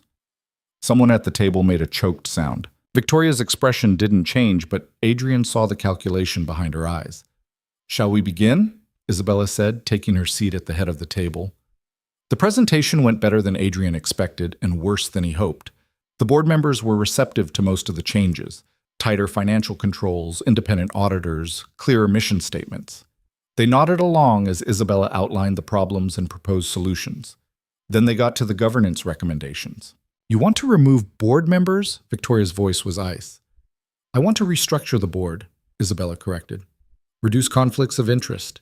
Add members with relevant expertise instead of family connections. This board has served the foundation for 20 years, and the foundation has been hemorrhaging money and credibility for most of those 20 years, Adrian said quietly. Every eye turned to him. The embezzlement happened because there was no oversight, Adrian continued. The conflicts of interest exist because board members have dual loyalties. The foundation has lost public trust because it operates like a Sterling family piggy bank instead of a legitimate charity. That's an outrageous accusation, Victoria said. It's a factual observation. Adrian opened his folder and slid a spreadsheet across the table. Last year, the foundation spent $3 million on a gala. The total amount distributed to actual charitable causes was $2.1 million. You spent more on a party than on the people you're supposed to help. The room went silent. That gala raises awareness, Victoria said, but her voice had lost some of its certainty. For what? The Sterling name. Adrian leaned forward. With respect, Mrs. Sterling, your daughter is trying to save this foundation. If you care about your family's legacy, if you care about honoring your daughter's memory, you'll let her do it. Victoria stood. This meeting is over. Mother, sit down, Isabella said. I will not be spoken to this way. Sit down. Isabella's voice cracked like a whip. Victoria sat. Isabella remained standing. I have let you control this foundation for 10 years. I've sat quietly while you used Jenny's memory to boost the family's public image. I've watched you turn something that should matter into another Sterling Group asset, but that stops today. Isabella, I'm not finished. Isabella's hands were shaking, but her voice was steady. The foundation is broken. We all know it. Some of us are just finally willing to admit it. I'm implementing these changes with or without board approval. If you want to fight me, you can, but you'll do it publicly, and everyone will see exactly why this foundation failed in the first place. You're making a mistake, Victoria said. Maybe, but it's my mistake to make, not yours. The board members were watching like spectators at a tennis match. Adrian stayed quiet, letting Isabella have this moment. Victoria gathered her things. I assume you're calling for a vote? I am, Isabella said. Then let's vote. Victoria's tone suggested she was certain of the outcome. The vote took 3 minutes. When it was done, Isabella's restructuring plan had passed 9-3. Victoria Sterling was one of the three who voted against it. Congratulations, Victoria said coldly. I hope you know what you're doing. She left. The room exhaled collectively. The board members filed out with congratulations and promises of support. Isabella accepted them all with grace, but Adrian could see the strain around her eyes. When they were finally alone, Isabella sat down heavily. That was worse than I expected. You did well. I just publicly humiliated my mother. You stood up to her. There's a difference. Isabella laughed shakily. Tell that to her. She's going to make my life hell for the next month. Probably, Adrian agreed. But the foundation will survive. That's what matters. Is it? Isabella looked at him. I just blew up my relationship with my mother for a nonprofit that might still fail. It won't fail, not if you keep fighting for it. And if I get tired of fighting, then I'll remind you why you started. They sat in silence for a moment. Then Isabella said, Thank you for having my back in there. That's what consultants do. You're not just a consultant. She met his eyes. You're the only person who's ever told my mother she was wrong and lived to tell about it. I'm sure that's not true. It is, actually. Isabella stood and started gathering papers. I need to get to the hotel. There's a benefit tonight, and if I don't show up, my mother will... She stopped. Actually, you should come. I don't think that's a good idea. Why not? Because your mother already hates me. Showing up at a Sterling event would be pouring gasoline on that fire. So? Isabella's smile was reckless. I already blew everything up. Might as well commit. Isabella, besides, it's not a Sterling event. It's a city charity thing. Arts funding. My mother will be there, but so will 300 other people. You can hide in the crowd. I have Emma. Bring her. It's family friendly. There's a whole children's program. Activities, games, dinner. She'd probably have fun. Adrian should say no. He knew that. Getting more involved with Isabella's world was asking for complications. But the thought of Isabella facing her mother alone after what just happened bothered him more than he wanted to admit. What time? He asked. Isabella's face lit up. 6, at the Riverside Convention Center. I'll put you both on the guest list. That evening, Adrian put Emma in the blue dress she'd worn to the gala. It still fit, barely, and drove downtown. The convention center was decorated with thousands of lights, music drifting from inside. Emma's eyes went wide. Is this another fancy party? Sort of, but this one's for art, music and paintings and stuff. Will that lady be there? The one who gave me Mr. Waddles? Yeah, she'll be there. Good. I want to show her my spelling test. I got all the words right. They checked in at the entrance. The volunteer at the desk found their names on the list and handed Adrian 2 badges. The children's program is in the East Wing, she said. Dinner's at 6:30, activities until 8. Adrian walked Emma to the children's area. It was impressive. Face painting stations, craft tables, a magician performing tricks. Emma saw another girl from her school and immediately ran over. Dad, can I stay here? Adrian checked with the program coordinator, a cheerful woman with paint already on her shirt. We've got it covered. You can pick her up at 8 or earlier if you want. You okay, Emma? Adrian asked. I'm great. There's glitter. That settled that. Adrian made his way back to the main hall. The benefit was in full swing. Champagne, hors d'oeuvres, people in evening wear admiring art installations. He felt underdressed in slacks and a button-down, but he didn't care. He found Isabella near a sculpture that looked like twisted metal but probably cost 6 figures. She was talking to an older couple, her smile fixed in place. When she saw Adrian, her expression shifted into something genuine. Excuse me, she told the couple and crossed to him. You came. I said I would. Where's Emma? Children's program, she found glitter. I've lost her for the next 2 hours. Isabella laughed. Smart girl. This whole thing is boring as hell. Then why are we here?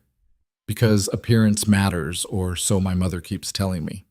Isabella linked her arm through his. Come on, I'll introduce you to some people who are slightly less boring than average. The next hour was a blur of introductions, small talk, and champagne Adrian didn't drink. Isabella kept him close, using him as a shield against the people who wanted to talk business or gossip about the board meeting. You're a surprisingly good buffer, she said when they finally found a quiet corner. Happy to help. I mean it. Usually at these things I'm alone, dealing with everyone's questions and opinions. It's nice having someone who doesn't want anything from me. Adrian was about to respond when he saw Isabella's expression change. He followed her gaze and saw Victoria Sterling approaching. "Isabella," Victoria said, ignoring Adrian entirely. "We need to talk." "Not here, Mother." "Yes, here. You embarrassed me in front of the board. I disagreed with you in a professional setting. There's a difference. You humiliated me." "I did my job." Isabella's voice was calm but firm. "The same job you gave me when you put me in charge of the foundation. I gave you that position as a stepping stone, a way to build your resume before taking on real responsibility in the company, not so you could blow up 20 years of carefully cultivated relationships. Those relationships were built on bad practices. Those relationships," Victoria interrupted, "are what keep this family relevant, what keep our name respected, what ensure our business interests remain protected." Adrian saw it then, the fundamental disconnect. Victoria saw the foundation as a tool. Isabella saw it as a cause. "Jenny deserved better," Isabella said quietly. Victoria flinched. "Don't you dare use your sister against me." "I'm not using her. I'm honoring her. There's a difference. By destroying everything I built, by fixing what you broke." The words landed like a slap. Victoria's face went white, then red. "You have no idea what you're talking about," Victoria said, her voice shaking. "I built this empire from nothing. I sacrificed everything, my time, my energy, my marriage, to give you and your sisters opportunities I never had. And this is how you repay me? By siding with some stranger over your own mother?" "Adrian's not a stranger. He's helped me more in 6 weeks than you have in 6 years. He's using you," Victoria snapped. "He has his own agenda, and you're too naive to see it." "What agenda?" Isabella demanded. "He doesn't want money or power or access. He doesn't want anything except to do good work. Everyone wants something. Not everyone is you, Mother." The silence that followed was suffocating. Adrian saw people nearby pretending not to listen while clearly hanging on every word. Victoria's gaze finally moved to Adrian. "What is it you want, Mr. Cross? What's your end game here?" "To help your daughter fix the foundation," Adrian said simply. "That's all." "I don't believe you." "That's your choice. Stay away from my family." "Mother," Isabella stepped between them. "You don't get to decide who I work with. I can if he's a threat to—" "The only threat here is you," Isabella said. "Your need for control, your obsession with image over substance, your inability to let anyone else make decisions. That's what's destroying this family. Not Adrian, not the foundation restructuring. You." Victoria's eyes filled with tears, but her voice stayed hard. "You'll regret this." "Maybe, but I'd regret doing nothing more." Victoria left without another word. The crowd parted for her like a wave. Isabella was shaking.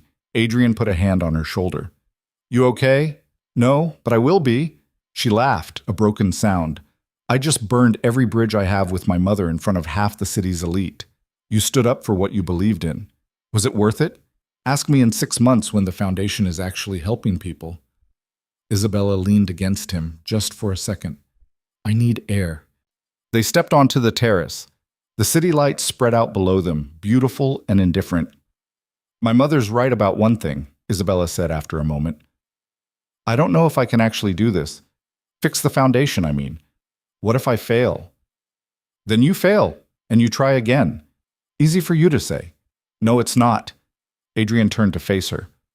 "When I left my company, I had no idea if I was making the right choice. I still don't know. But I know that staying would have destroyed me. Sometimes the only choice is to jump and hope you land somewhere better than where you started." "And did you? Land somewhere better?" Adrian thought about his small apartment, his quiet life, Emma's laughter. "Yeah, I think I did." Isabella met his eyes. They were standing close, closer than Adrian had realized. He could smell her perfume, something light and expensive. "Isabella!"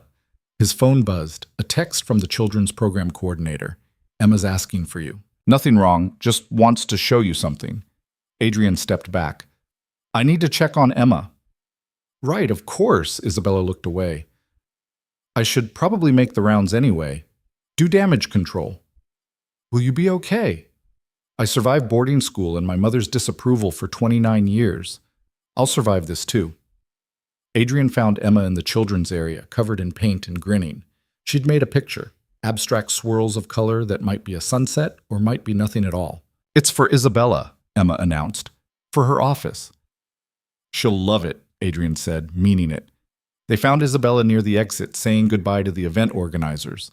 Emma ran up and presented the painting. I made you this. Isabella took it carefully. Emma, this is beautiful. It's a happy picture.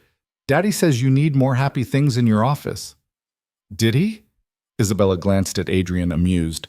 He also says you're brave. What's brave mean? It means doing something even when you're scared, Isabella said. Oh, are you scared a lot? Sometimes, but I'm working on it. Emma considered this. You should get a penguin. Mr. Waddles helps when I'm scared. That's excellent advice. Isabella crouched down to Emma's level.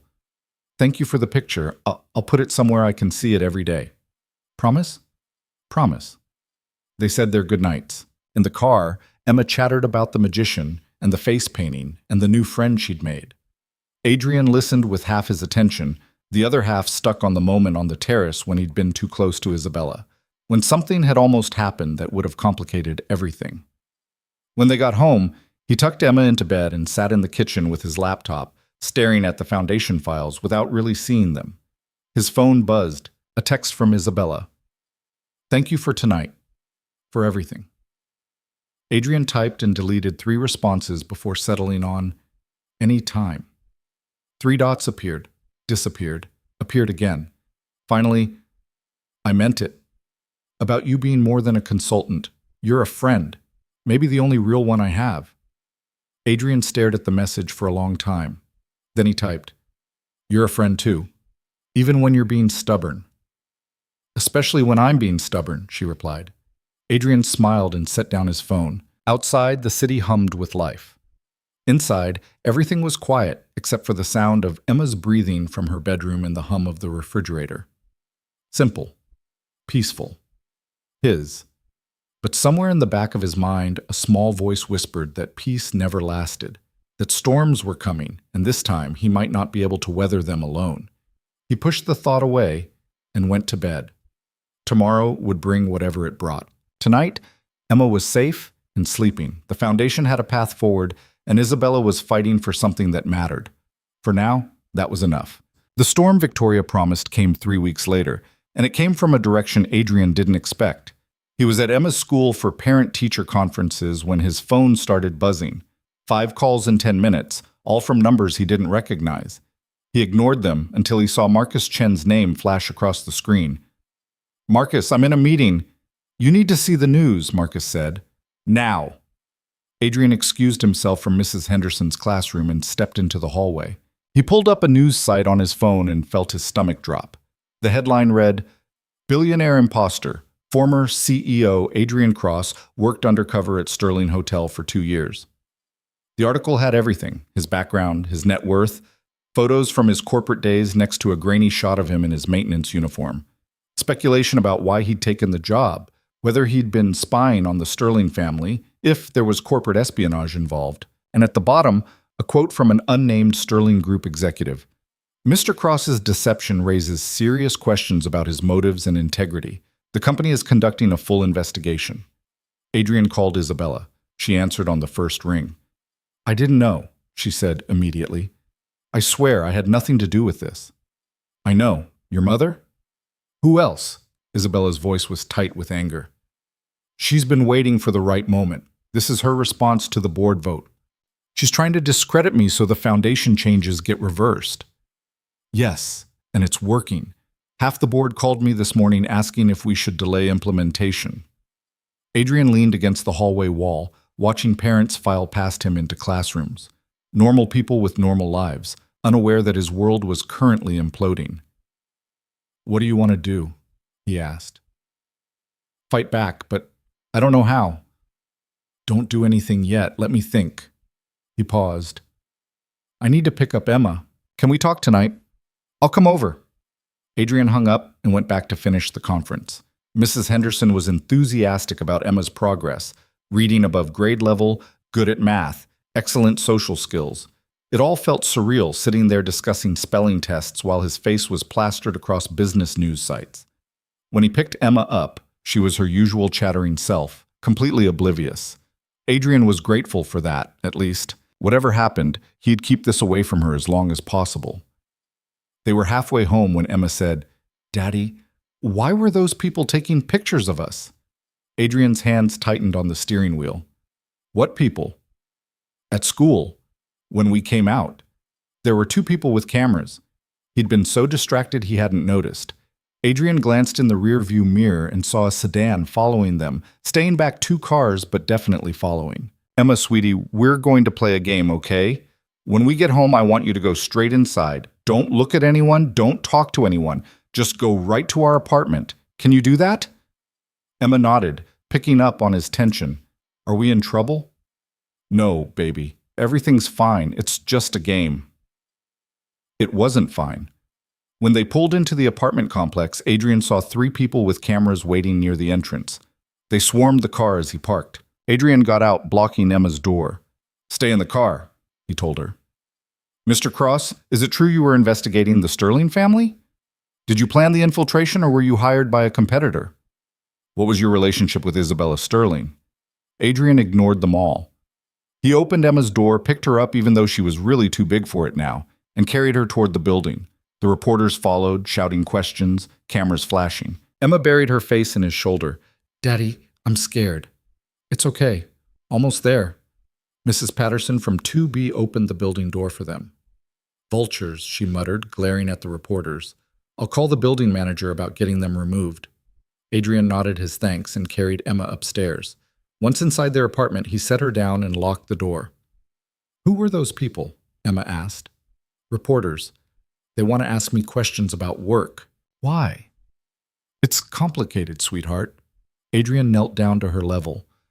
"But I need you to understand something. Some people are going to say things about me that aren't true. If you hear anything at school or see anything on TV, I want you to come talk to me about it, okay?" Emma's eyes were wide. "What kind of things?" "Doesn't matter. Just remember that I love you, and everything I do is to take care of you. That's the only thing that's true." She hugged him tight. "I love you too, Daddy." Adrian made dinner, pasta, because it was easy and Emma liked it, and tried to act normal. Emma seemed satisfied with his explanation, chattering about a book she was reading while they ate. But Adrian could see her glancing at the door, could feel her nervousness. After dinner, he let her watch more TV than usual while he stood at the kitchen window looking down at the parking lot. The reporters were still there, camping out, waiting. Isabella arrived at 7, slipping past the reporters with practiced ease. Adrian heard them shouting questions at her too, heard her tell them, "No comment," in a voice like ice. When she came through the door, she looked furious. "This is insane," she said without preamble. "They're calling you a con artist, a corporate spy. They're suggesting you seduced me to get access to company secrets."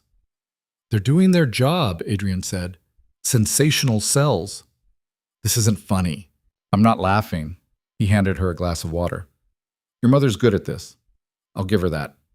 She waited until we'd implemented enough foundation changes that reversing them would look suspicious. Then she leaked the story with just enough truth to make it believable and enough speculation to make it damaging." Isabella sat at the kitchen table, defeated. "She called me this afternoon, said she'd make it all go away if I fired you and reinstated the old board structure. And you said?" "I told her to go to hell."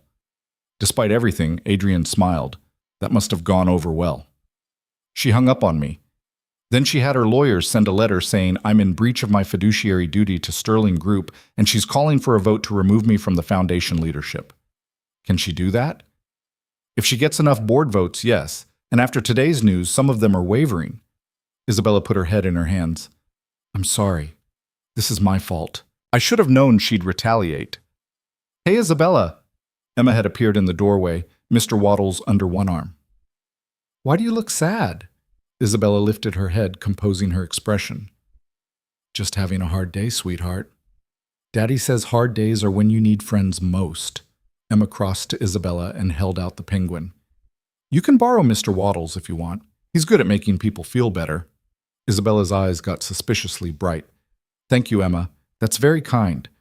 You're welcome. Can I show you my new book? It's about a girl who solves mysteries.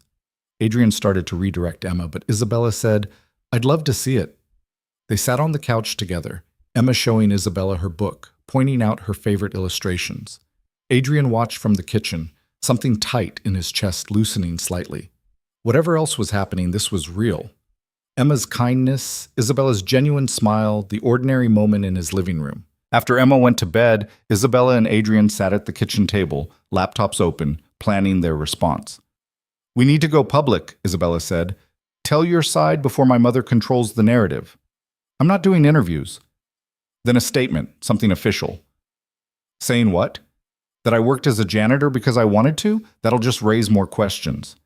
So we answer them. Explain about Sarah, about wanting a simple life for Emma. Make them see you're not some corporate villain. Adrian shook his head. Using my dead wife and my daughter to win public sympathy? No, absolutely not. Then what do you suggest? I stay quiet, write it out. Eventually something else will be more interesting and they'll move on. That could take months. By then the damage will be done. What damage? I don't have a reputation to protect.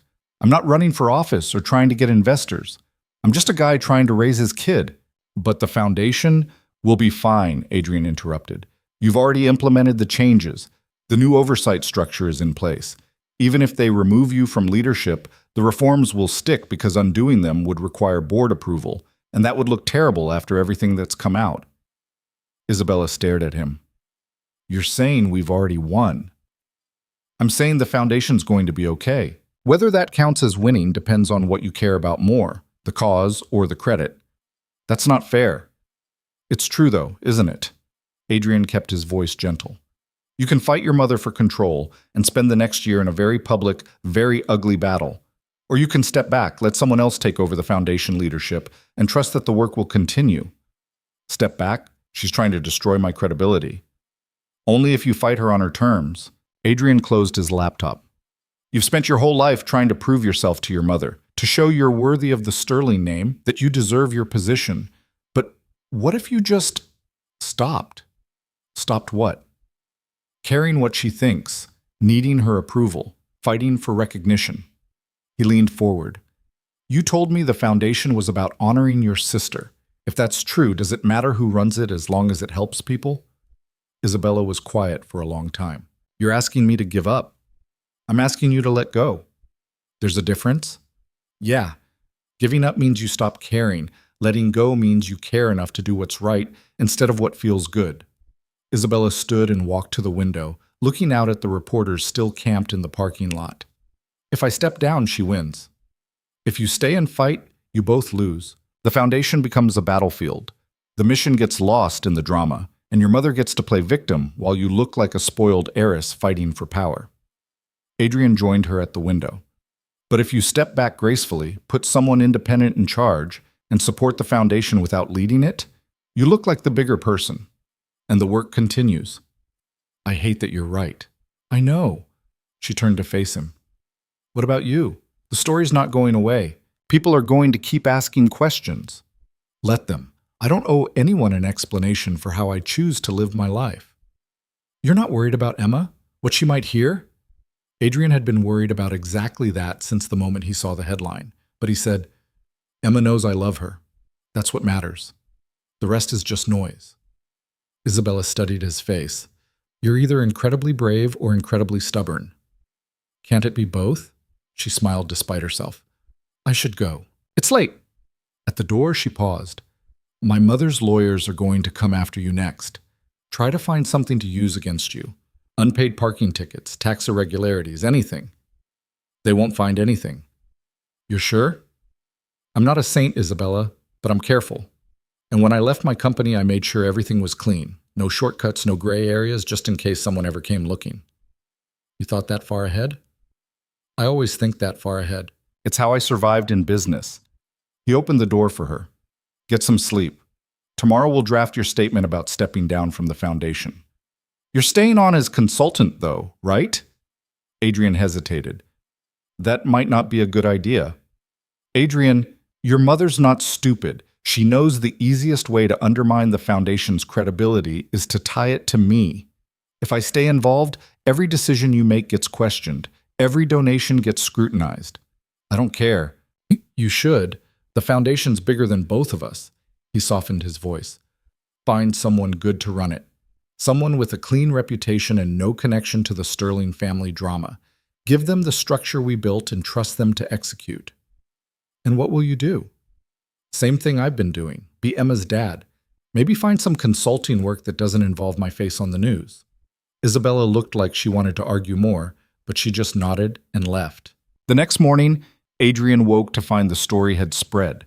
It was on morning news shows, trending on social media, fodder for opinion pieces about wealth and privilege and the games rich people play. Emma saw some of it at breakfast, a snippet on the TV news before Adrian could change the channel. She asked why they were showing pictures of him, and he gave her the same answer as before. Work stuff, grown-up problems. Nothing for her to worry about. But he could see her wheels turning, could see her starting to understand that something big was happening, even if she didn't know what. At school drop-off, other parents stared. Some looked sympathetic. Others looked suspicious, like they were wondering what kind of man he really was. Adrian ignored them all and went home to find the reporters still outside. He texted Isabella. How's the statement coming? Her response? Done. Publishing in an hour. I hope you know what you're doing. At exactly 10 a.m., Isabella's statement went live on the Sterling Foundation website and was picked up immediately by news outlets. It was perfect. She acknowledged the recent controversy, expressed full confidence in the foundation's mission and new structure, and announced she was stepping down as executive director to avoid any perception of conflict of interest. She was recommending Dr. Margaret Chen, a respected nonprofit leader with no Sterling connections, as her replacement. The statement praised Adrian's consulting work, but announced they were ending that relationship as well, again to avoid perception issues. It finished with a commitment to transparency and accountability. Professional, gracious, strategic. By noon, the news cycle had shifted. Instead of focusing on Adrian's deception, outlets were analyzing Isabella's decision, debating whether it was leadership or capitulation. Victoria Sterling issued a brief statement saying she was pleased to see her daughter putting the foundation's interests first. It was as close to a ceasefire as they were going to get. Adrian spent the afternoon fielding emails from former colleagues and business contacts he hadn't heard from in years. Some offered support. Others wanted gossip. A few offered consulting opportunities that he suspected were just excuses to get the inside story. He declined them all. At 3, he picked up Emma from school. No reporters this time. They'd already gotten their quotes from the parents willing to talk, had already filmed the billionaire's daughter going to her modest public school. Emma was quiet in the car. You okay, sweetheart? Adrian asked. Sophia said you used to be really rich, like have a castle rich. Adrian's hands tightened on the wheel. I had a lot of money once, yes. Well, why don't we have a castle now? Because I wanted something different, something better. Better than a castle? Better than being too busy to pick you up from school. Better than missing your dance recitals or not knowing your friends' names. Better than having money, but not having time. Emma processed this. So you picked me instead of a castle? Every single time? Good. I don't want a castle anyway. I want you. Adrian had to pull over because his vision had blurred with tears. He put the car in park and turned to face his daughter. Emma, I need you to understand something. People are going to say things about me, about us. Some of those things might hurt, but none of them change what's real, which is that I love you more than anything in this world. And every choice I've made since your mom died has been about making sure you have the best life I can give you. I know, Daddy. Emma's voice was small but certain. You're the best dad ever, even without a castle. That evening, after Emma was asleep, Adrian sat at his kitchen table with his laptop and finally allowed himself to look at the full scope of the damage. His name was everywhere. Old photos, old quotes, speculation about his mental health and his motives and whether he was planning some kind of corporate comeback. But buried in all the noise were a few different voices. A former employee who'd been at Cross Capital wrote a defense of Adrian's character. A journalist who'd covered his wife's death wrote a thoughtful piece about grief and the need to rebuild. Even Marcus Chen had given a quote about Adrian being the best maintenance worker the hotel ever had. It wasn't much, but it was something. His phone rang. An unknown number, but something made him answer. Mr. Cross, this is Robert Yates from Sterling Group's legal department. Adrian braced himself. What can I do for you, Mr. Yates? I'm calling to inform you that Mrs. Victoria Sterling has requested a full audit of your employment records and background. We'll need access to your financial statements, tax returns from the past 5 years, and any business dealings you've had since leaving Cross Capital. No. There was a pause. I'm sorry? I said no. I'm a private citizen. You have no legal authority to demand my financial records. Mrs. Sterling is concerned about potential conflicts of interest. Mrs. Sterling is fishing for ammunition, Adrian interrupted. Tell her if she wants my records, she can get a court order. Otherwise, this conversation is over. He hung up. The phone rang again immediately. Adrian ignored it. It rang 6 more times over the next hour from different numbers. Adrian ignored them all. Finally, a text from Isabella. My mother's lawyers called you, didn't they? Adrian. Yes. I told them no. Isabella. Good. She's bluffing. She has no legal grounds. Adrian. I know. How are you holding up? Isabella. Honestly, better than I expected. It's weird. I thought stepping down would feel like failure, but it just feels lighter. Adrian. That's called relief. Isabella. Or freedom. They texted back and forth for another hour, discussing the foundation transition, Dr. Chen's qualifications, the likelihood of Victoria causing more problems. It felt normal, like the friendship they'd built over the past 2 months. When Adrian finally went to bed, he felt something he hadn't felt since the story broke. Hope. The next week was quieter. The news cycle moved on to other scandals. The reporters left his apartment complex. Emma stopped asking questions about why people were talking about them. Adrian started looking for work, legitimate consulting opportunities with nonprofits that needed help with governance or strategy. Nothing high profile, nothing that would put him back in the spotlight. Just honest work that paid the bills. He didn't hear from Isabella for 3 days, which was unusual. He told himself she was busy with the foundation transition, but part of him worried that the friendship wouldn't survive without the shared project. On Thursday evening, there was a knock on his door. Adrian looked through the peephole and saw Isabella standing there with takeout bags and a bottle of wine. I brought dinner, she said when he opened the door. And an apology. For what? For dragging you into my family's mess. For not protecting you better. For being selfish enough to involve you in something I knew might blow up. She held up the bags. Also, I brought Thai food because I remember Emma saying she likes pad Thai. Adrian stepped aside to let her in. Emma squealed when she saw Isabella and immediately recruited her to help with a puzzle. Over dinner, Emma chattering about school while the adults mostly listened, Adrian realized how much he'd missed this. The easy comfort of Isabella in his space, the way she genuinely engaged with Emma, the feeling of having another adult around who got it. After Emma went to bed, they sat on the couch with wine. Neither of them was really drinking. Dr. Chen starts Monday, Isabella said. I'm officially just a board member now. No executive authority. How does it feel? Strange, but good. She swirled her wine. My mother's barely speaking to me. My sisters think I'm crazy for giving up power. But for the first time in my life, I feel like I'm actually doing something that matters instead of just performing the role I'm supposed to play. That's worth celebrating. Maybe, or maybe I'm just running away from responsibility like my mother says. You're not running away. You're running towards something different. Adrian set down his wine glass. There's a difference. Isabella looked at him. You keep saying that about a lot of things. Because it's true. Or because you need it to be true. Adrian didn't have an answer for that. They sat in comfortable silence, the sound of the city filtering through the windows. I've been thinking, Isabella said finally, about what I want. Not what my mother wants, or what the company needs, or what looks good on paper. What I actually want. And I want to feel like what I'm doing matters. I want to work with people who care about the work, not just the paycheck or the prestige. I want... She stopped, laughing at herself. I want what you have, actually. Purpose, without pretense. My life's not that simple. No, but it's honest, and that counts for something. Adrian thought about his small apartment, his old car, his quiet routines. Honest, yes, but also lonely sometimes. Also limiting. Can I ask you something? He said. Always. Why did you really come here tonight? And don't say to apologize or bring dinner. Isabella was quiet for a moment.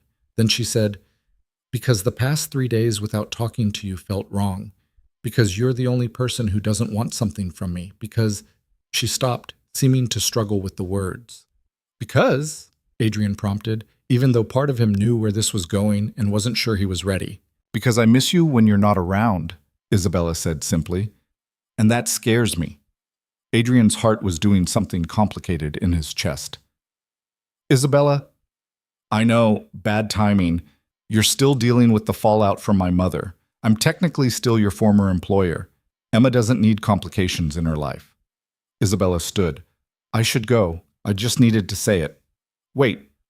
Adrian stood too. You're right. The timing's terrible. But that doesn't change the fact that I miss you too. They stood there 2 feet apart, everything unspoken hanging in the air between them. So what do we do about it? Isabella asked. Nothing. Not yet. We let the dust settle. We let Emma adjust to everything that's happened. We give your mother time to move on to her next crisis. Adrian managed a smile. And then maybe we figure out what this is. That's very practical. I'm a practical person. I know. It's one of the things I like about you. Isabella moved toward the door, then turned back. For the record, I'm terrible at waiting. I know that too. She smiled and left. Adrian stood at the closed door for a long moment, his mind racing. He'd just admitted feelings he hadn't fully acknowledged to himself. For a woman who represented everything he'd walked away from, wealth, power, complications. But she was also funny and fierce and genuinely trying to be better. And the way she was with Emma, patient and kind and real. He shook his head and went to check on Emma one more time. She was sprawled across her bed, Mr. Waddles clutched tight, completely at peace. Adrian adjusted her blanket and whispered, I hope I'm making the right choices for us, sweetheart. Emma didn't answer, lost in whatever 6-year-olds dream about. Adrian went to bed that night with his mind full of questions he couldn't answer. But for the first time since the story broke, he wasn't just thinking about damage control or protecting Emma or surviving the scandal. He was thinking about possibility, and that felt dangerous and hopeful in equal measure. The practical waiting lasted exactly 11 days. Adrian spent those days settling into a new routine, consulting work with 2 small nonprofits, Emma's soccer practice that had just started, the ordinary rhythm of life that felt almost normal again. The news coverage had died down to occasional mentions in business journals, nothing Emma would stumble across. He and Isabella texted most days. Safe topics, foundation updates, Emma's funny observations, a book they'd both read. Nothing that acknowledged what had been said in his living room that night. Then on day 11, Isabella showed up at Emma's soccer game. Adrian was on the sideline with the other parents, cheering as Emma chased the ball with more enthusiasm than skill, when he felt someone sit down on the grass next to him. She's fast, Isabella said, nodding toward Emma. Adrian's heart did that complicated thing again. What are you doing here? Watching soccer. I used to play when I was her age. Isabella, you said to let the dust settle. It's been almost 2 weeks. Is that enough dust?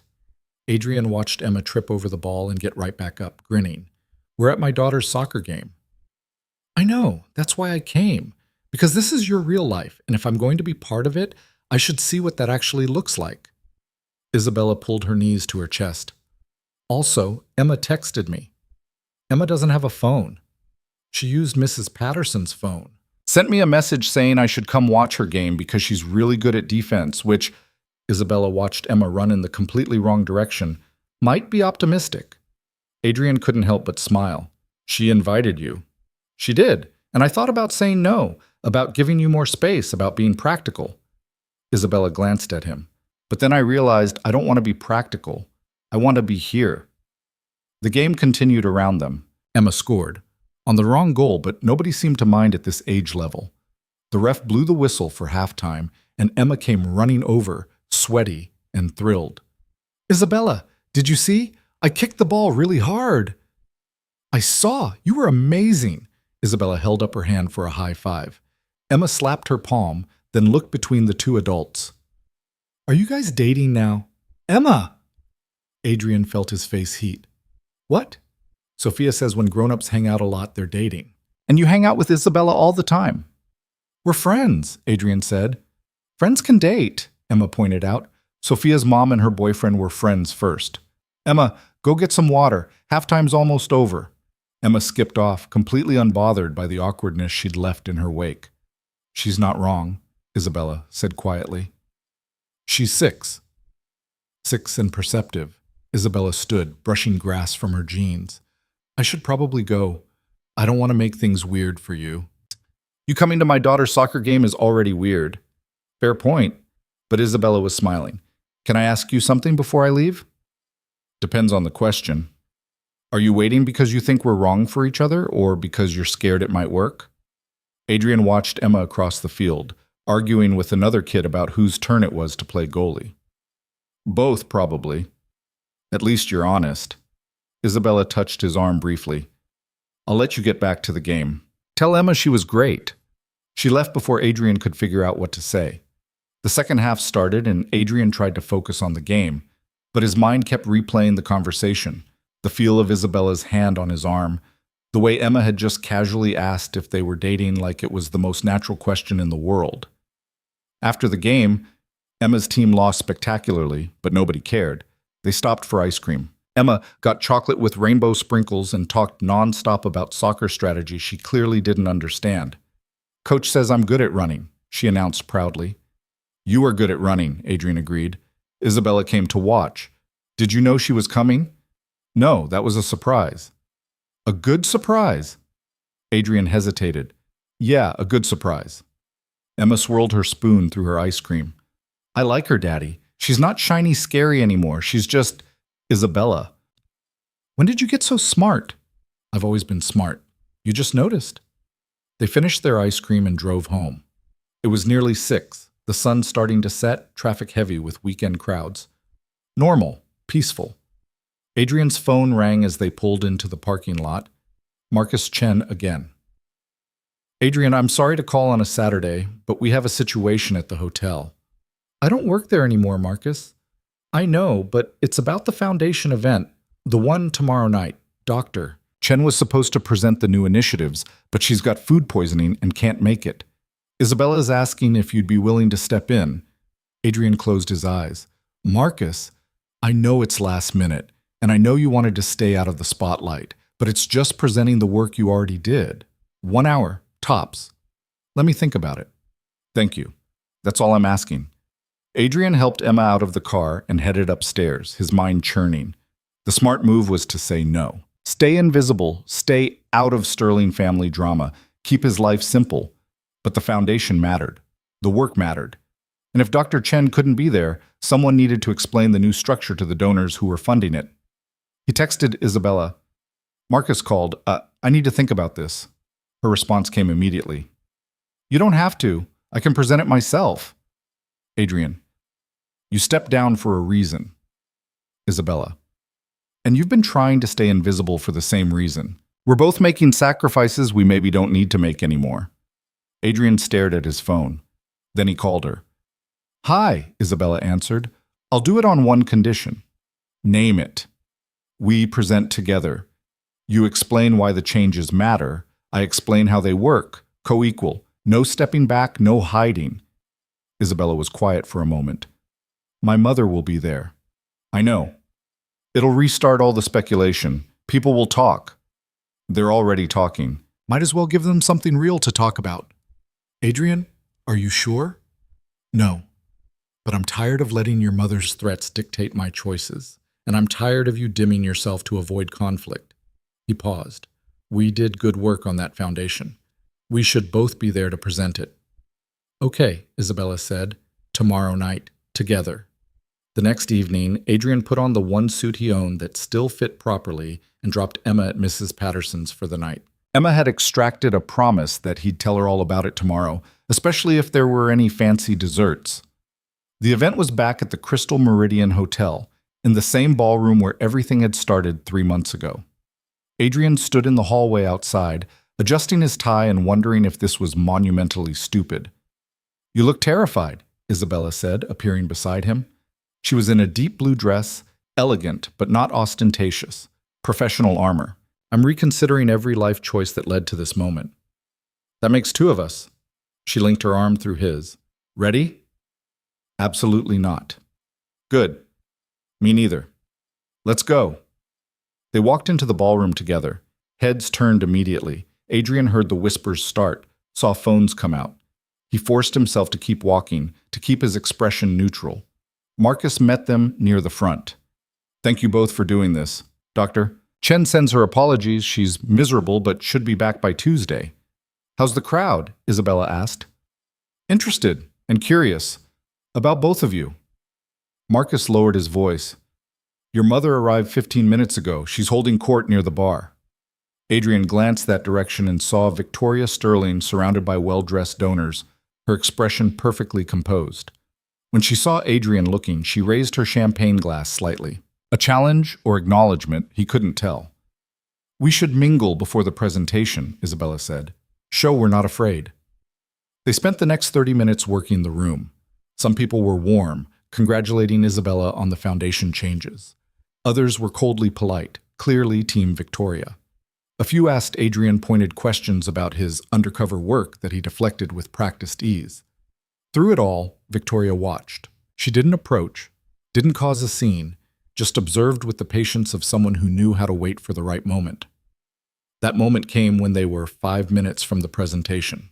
Adrian had stepped away to review his notes when Victoria materialized beside him.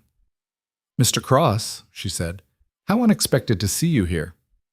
Mrs. Sterling, I thought you preferred to work in the shadows, maintenance closets and such.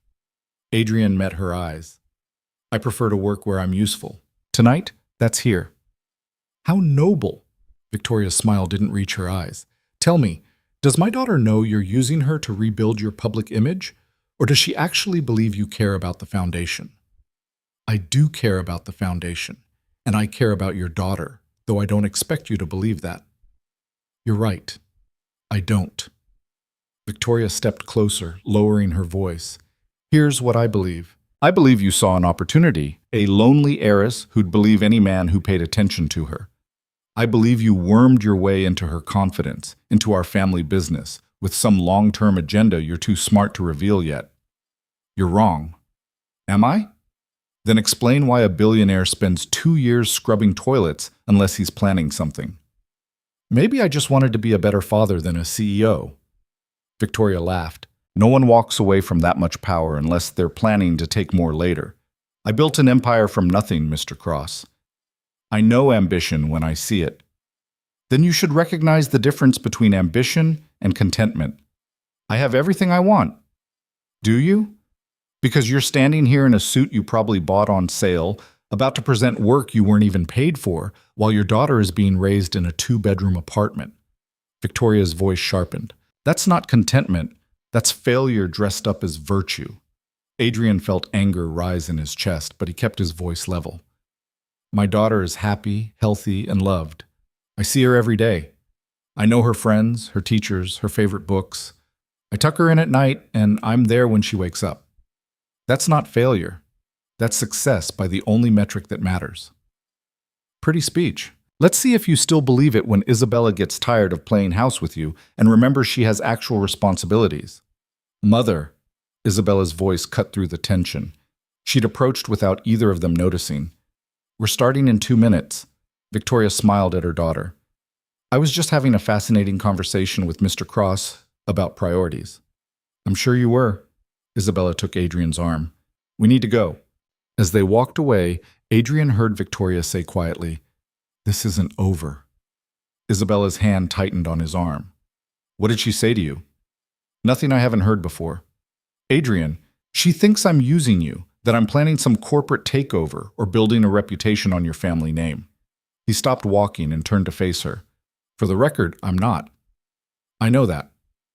Do you? Because your mother's very convincing. And she's going to keep pushing until... Until what? I believe her? Isabella's eyes flashed. My mother spent my entire life telling me what to think, who to trust, how to live. I'm done listening. So whatever she said, whatever she'll say in the future, it doesn't matter. I make my own decisions now. Marcus appeared, looking stressed. 2 minutes. We need you both on stage. The presentation went smoother than Adrian expected. Isabella explained the foundation's new mission with passion and clarity. Adrian walked through the structural changes, the new oversight mechanisms, the transparency measures. They worked well together, Isabella providing vision, Adrian providing the roadmap. The audience seemed receptive. There were nods, thoughtful questions, even some applause. Then came Q&A. The first few questions were softballs about implementation timelines and donor impact. Then a man in the back raised his hand.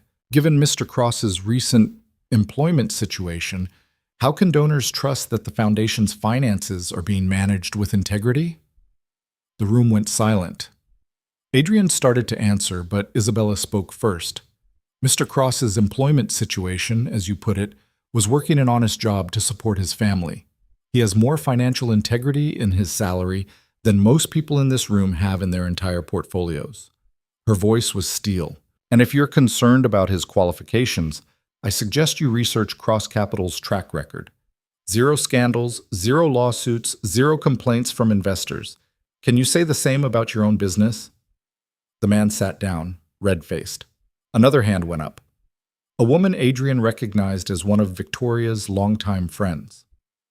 Miss Sterling, some people are questioning whether your relationship with Mr. Cross represents a conflict of interest, given his ownership stake in Sterling Group properties. My relationship with Mr. Cross is professional, Isabella said firmly, and his minority stake in a holding company that owns a small percentage of our hotels has no bearing on foundation operations. Next question. But the damage was done. The whispers started again. Phones came out. Adrian could see Victoria across the room, her expression satisfied. They finished the presentation and stepped off stage. Marcus intercepted them immediately. That went well, all things considered. Did it? Isabella looked shaken. The foundation work was solid. Everything else is just noise. Marcus glanced toward Victoria. Though I'd watch your back. She's talking to some major donors right now. Adrian watched Victoria work the room with practiced precision. She was planting seeds of doubt, he realized. Nothing obvious, nothing she couldn't deny later. Just quiet suggestions that Isabella was being manipulated, that the foundation changes were reckless, that family loyalty should mean something. I need to talk to her, Isabella said. That's what she wants. I don't care. I'm done letting her control the narrative. Isabella started across the room. Adrian followed, arriving just as Isabella reached her mother's conversation circle. Mother, can we talk? Privately? Victoria excused herself from the donors with perfect grace. Of course, darling, though I'm not sure what's left to discuss. They found an empty conference room. Adrian started to wait outside, but Isabella pulled him in with them. He should hear this too. Victoria settled into a chair like it was a throne. This should be entertaining. I'm not here to entertain you, Isabella said. I'm here to tell you that this stops. Now. The innuendo, the manipulation, the attempts to undermine everything I've built. Everything you've built? Victoria's laugh was sharp. Darling, you haven't built anything. You've dismantled what I spent 20 years creating. You built a vanity project that exploited our sister's memory for PR value. I turned it into something that might actually help people. By letting this man, Victoria gestured at Adrian, convince you to throw away your authority, your position, everything that makes you matter? I matter because of who I am, not what position I hold. How naive. Position is everything in our world. Maybe that's the problem with our world, Isabella said quietly. Maybe we've forgotten that people matter more than positions, that doing good matters more than looking good. Victoria stood. You sound like a child, like someone who's never had to make hard choices, never had to sacrifice for the bigger picture. I've been sacrificing my entire life, Isabella's voice rose. Sacrificing what I wanted for what you wanted. Sacrificing my judgment for your approval. Sacrificing my happiness for the family image. I'm done. Then what? You'll run off with your maintenance man and play at poverty, live in his sad little apartment and pretend you don't miss everything you gave up? I haven't given up anything that matters. You've given up everything, Victoria said coldly. Your position in the company, your role in the family, your future. And for what? A man who abandoned his own empire because he couldn't handle pressure? Who hides from responsibility and calls it virtue? That's not... Isabella started, but Adrian touched her arm. She's right, he said quietly. Both women turned to stare at him. I did walk away from pressure, Adrian continued.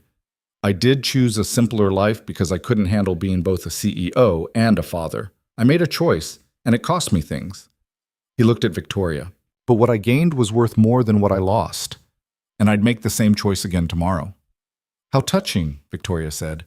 Unfortunately, my daughter doesn't have the luxury of your choices. She has responsibilities, obligations, a family legacy to uphold. No, Isabella said. I have my own life to live, and if that disappoints you, I'm sorry, but I'm not changing course to make you happy. Victoria gathered her purse. Then I suppose we have nothing more to discuss. Just know that when this falls apart, when he leaves or you realize what you've given up, don't come running back expecting me to fix it. She left, closing the door with precise control. Isabella stood very still for a moment. Then she started to shake. Adrian pulled her into a hug.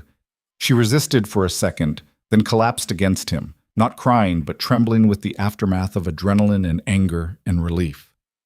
That was terrifying, she said into his shoulder. You were amazing. I basically just told my mother I'm choosing you over her. Is that what you did? Isabella pulled back to look at him. Wasn't it? Adrian thought about the question carefully. I think you chose yourself. I'm just lucky enough to be around for it. A knock on the door interrupted them. Marcus stuck his head in. Sorry to interrupt, but there's a problem. They followed Marcus back to the ballroom, where a crowd had gathered near the main display. Adrian pushed through and saw what had everyone's attention. Someone had vandalized the foundation display. Emma's painting, the one she'd made for Isabella, which Isabella had framed and included in the presentation, had been torn down. Written across it in marker were the words, "Built on lies." Isabella made a sound like she'd been punched. Adrian felt rage rise in his chest, white hot and immediate. Who did this? Security's checking the cameras, Marcus said. But whoever it was, they knew what they were doing. That painting was Emma's, wasn't it? Adrian couldn't speak. He just stared at the destroyed artwork, at the malice it represented. Isabella had gone very pale. This is my fault. My mother did this, or had someone do it, to send a message. We don't know that, Marcus said, but he didn't sound convinced. Adrian carefully removed what was left of the painting from the display. The damage was deliberate, systematic. Someone had taken time to tear it precisely, to make sure the message was clear. They hurt Emma's art to hurt me, he thought, to show nothing is off limits. Adrian, Isabella's voice was small. I'm so sorry. Emma made that for... I know what Emma made it for. Adrian's voice came out flat, emotionless. He recognized the feeling. It was the same cold calculation he used to get in boardrooms when someone crossed a line. Excuse me. He walked out of the ballroom, still carrying the ruined painting. He made it to his car before the cold calculation cracked and the anger broke through. Someone had targeted his daughter's art, his 6-year-old daughter who had nothing to do with any of this. Adrian sat in his car, breathing deliberately, trying to calm down before he did something stupid. His phone buzzed. Isabella. Where did you go? Adrian. Home, I need to check on Emma. Isabella. I'm coming with you. Adrian. Not a good idea right now. Isabella. I don't care, I'm coming. She showed up at Mrs. Patterson's apartment 20 minutes after Adrian did. Emma was already asleep on Mrs. Patterson's couch, worn out from an evening of cookies and animated movies. Everything okay? Mrs. Patterson asked, taking in their formal clothes and tense expressions. Fine, Adrian lied. Thank you for watching her. He carried Emma up to their apartment, Isabella following silently. He tucked Emma into bed, then stood in her doorway watching her sleep, the ruined painting still in his hand. Isabella found him there. Talk to me. I'm thinking about calling my lawyers. For what? To file a restraining order against your mother. Maybe a defamation suit. I haven't decided yet. Adrian, we don't know it was her. Don't we? Adrian turned to face her. She threatened me tonight, told me this wasn't over. 2 hours later, my daughter's artwork is destroyed with a message that directly references the news coverage. You think that's coincidence? No, Isabella admitted. But if you sue her, It becomes all-out war. The publicity, the legal fees, the stress on Emma. My daughter's art was vandalized to send me a message. What happens next time? Do they go after Emma directly? Do I find reporters at her school? He stopped, breathing hard. I can't let this continue. Isabella moved closer. You're right. This has to stop, but not with lawyers and lawsuits. That's fighting on her terms. Then what? We finish what we started. We make the foundation so successful, so transparently well run, that my mother's attacks look petty and desperate. We build something that matters more than her opinion. Isabella took the ruined painting from his hands. And we show Emma that when people try to tear down what you've built, you build something better. Adrian wanted to argue, wanted to rage and sue and protect Emma from all of this. But Isabella was right. Fighting Victoria in court would just escalate everything. What about us? He asked quietly. What about us? Your mother made it clear tonight. She'll never accept this, whatever this is. Isabella set down the painting and took both his hands. Then she doesn't accept it. I stopped needing her approval the moment I stepped down from the foundation, and I stopped caring what she thinks the moment she vandalized a child's artwork. She squeezed his hands. I'm all in, Adrian. If you are. Adrian thought about all the reasons this was complicated. Their different worlds, Victoria's opposition, the scrutiny it would bring. But he also thought about Isabella at Emma's soccer game, Isabella in his kitchen helping with homework, Isabella standing up to her mother for the foundation. I'm scared, he admitted. Me too. Emma's my priority, always. I know. I wouldn't want it any other way. And I can't go back to that world, the corporate world, the wealth games, the pretense. I'm done with all of that. Good. Because I think I am too. Isabella smiled. I've been offered a position at a nonprofit advocacy group. Real work, real impact, terrible pay by sterling standards. I'm thinking about taking it. You are? Turns out stepping down from the foundation was the best thing I ever did, because it made me realize I don't want to run anything. I want to work on things that matter with people who care, even if it means disappointing my mother forever. Adrian pulled her close. Emma's going to have questions tomorrow. About us. About what this means. Then we answer them. Together. Isabella looked up at him. Unless you're getting cold feet? Freezing. Absolutely terrified. But I'm tired of letting fear make my decisions. Adrian kissed her forehead. Fair warning. My life is boring. Soccer games and homework and bedtime stories. That sounds perfect. And I'm a package deal. Emma comes first. I wouldn't have it any other way. They stood in Adrian's small kitchen, holding each other, while Emma slept peacefully in the next room. It wasn't dramatic or perfect. Isabella's mascara was smudged, Adrian's suit was wrinkled, and somewhere across the city, Victoria Sterling was probably plotting their downfall. But it was real, and honest, and theirs. The next morning, Adrian woke to find Emma standing by his bed, holding Mr. Waddles. Daddy, is Isabella going to be my mom now? Adrian sat up, rubbing his eyes. Where did that come from? She's still here. She slept on the couch. Sophia says when grown-ups have sleepovers, it means they're getting married. Emma, it's not that simple. I know. Nothing with grown-ups is simple. Emma climbed onto the bed. But do you love her? Adrian looked at his daughter's serious face and decided she deserved honesty. I think I might. Is that okay with you? Emma considered this. Is she nice to you? Very nice. Does she make you happy? Yes. Does she like me? She thinks you're amazing. She told me so. Then it's okay. Emma hugged Mr. Waddles. But if you get married, I get to be flower girl. Adrian laughed and pulled his daughter into a hug. Deal. Over the next few months, things settled into a new normal. The foundation thrived under Dr. Chen's leadership, implementing programs that actually help people instead of just generating good PR. Isabella took the nonprofit job and discovered she loved the work, even if it meant budget airlines instead of private jets. Victoria Sterling never apologized for the vandalized painting, but she also never directly attacked again. She simply iced them out. No invitations to family events, no acknowledgement of Isabella's existence in public statements. It hurt Isabella more than she wanted to admit, but she was learning to live with it. Adrian found consulting work with 3 organizations doing genuinely good work in the world. The pay was decent, the hours were flexible, and Emma could come to the office when needed.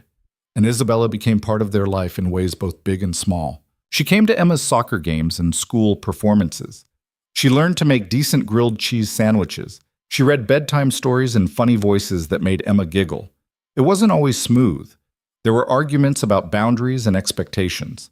There were moments when Isabella's privileged background showed, and Adrian had to gently remind her that not everyone could solve problems by throwing money at them. There were times when Adrian's caution frustrated Isabella's desire to move faster, commit harder, but they worked through it, together. 8 months after the Gala incident, the Sterling Foundation held a celebration event for its 1-year anniversary under the new structure.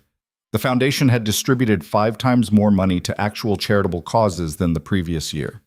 They'd launched 3 new programs. They'd achieved full transparency in their finances. Dr. Chen invited both Adrian and Isabella to speak at the event. Victoria wasn't there. She'd sent a terse message about scheduling conflicts. But the rest of the Sterling sisters came, curious about this woman their mother refused to acknowledge. Emma came too, dressed in a new blue dress that Isabella had helped her pick out. She sat in the front row between Mrs. Patterson and one of Isabella's sisters, beaming with pride. When it was Adrian's turn to speak, he looked out at the crowd and felt that familiar nervousness. But this time, he had Emma's smile to anchor him, and Isabella's hand squeezing his before he walked on stage. "A year ago," Adrian said, "I was working as a maintenance man and trying to figure out how to raise my daughter.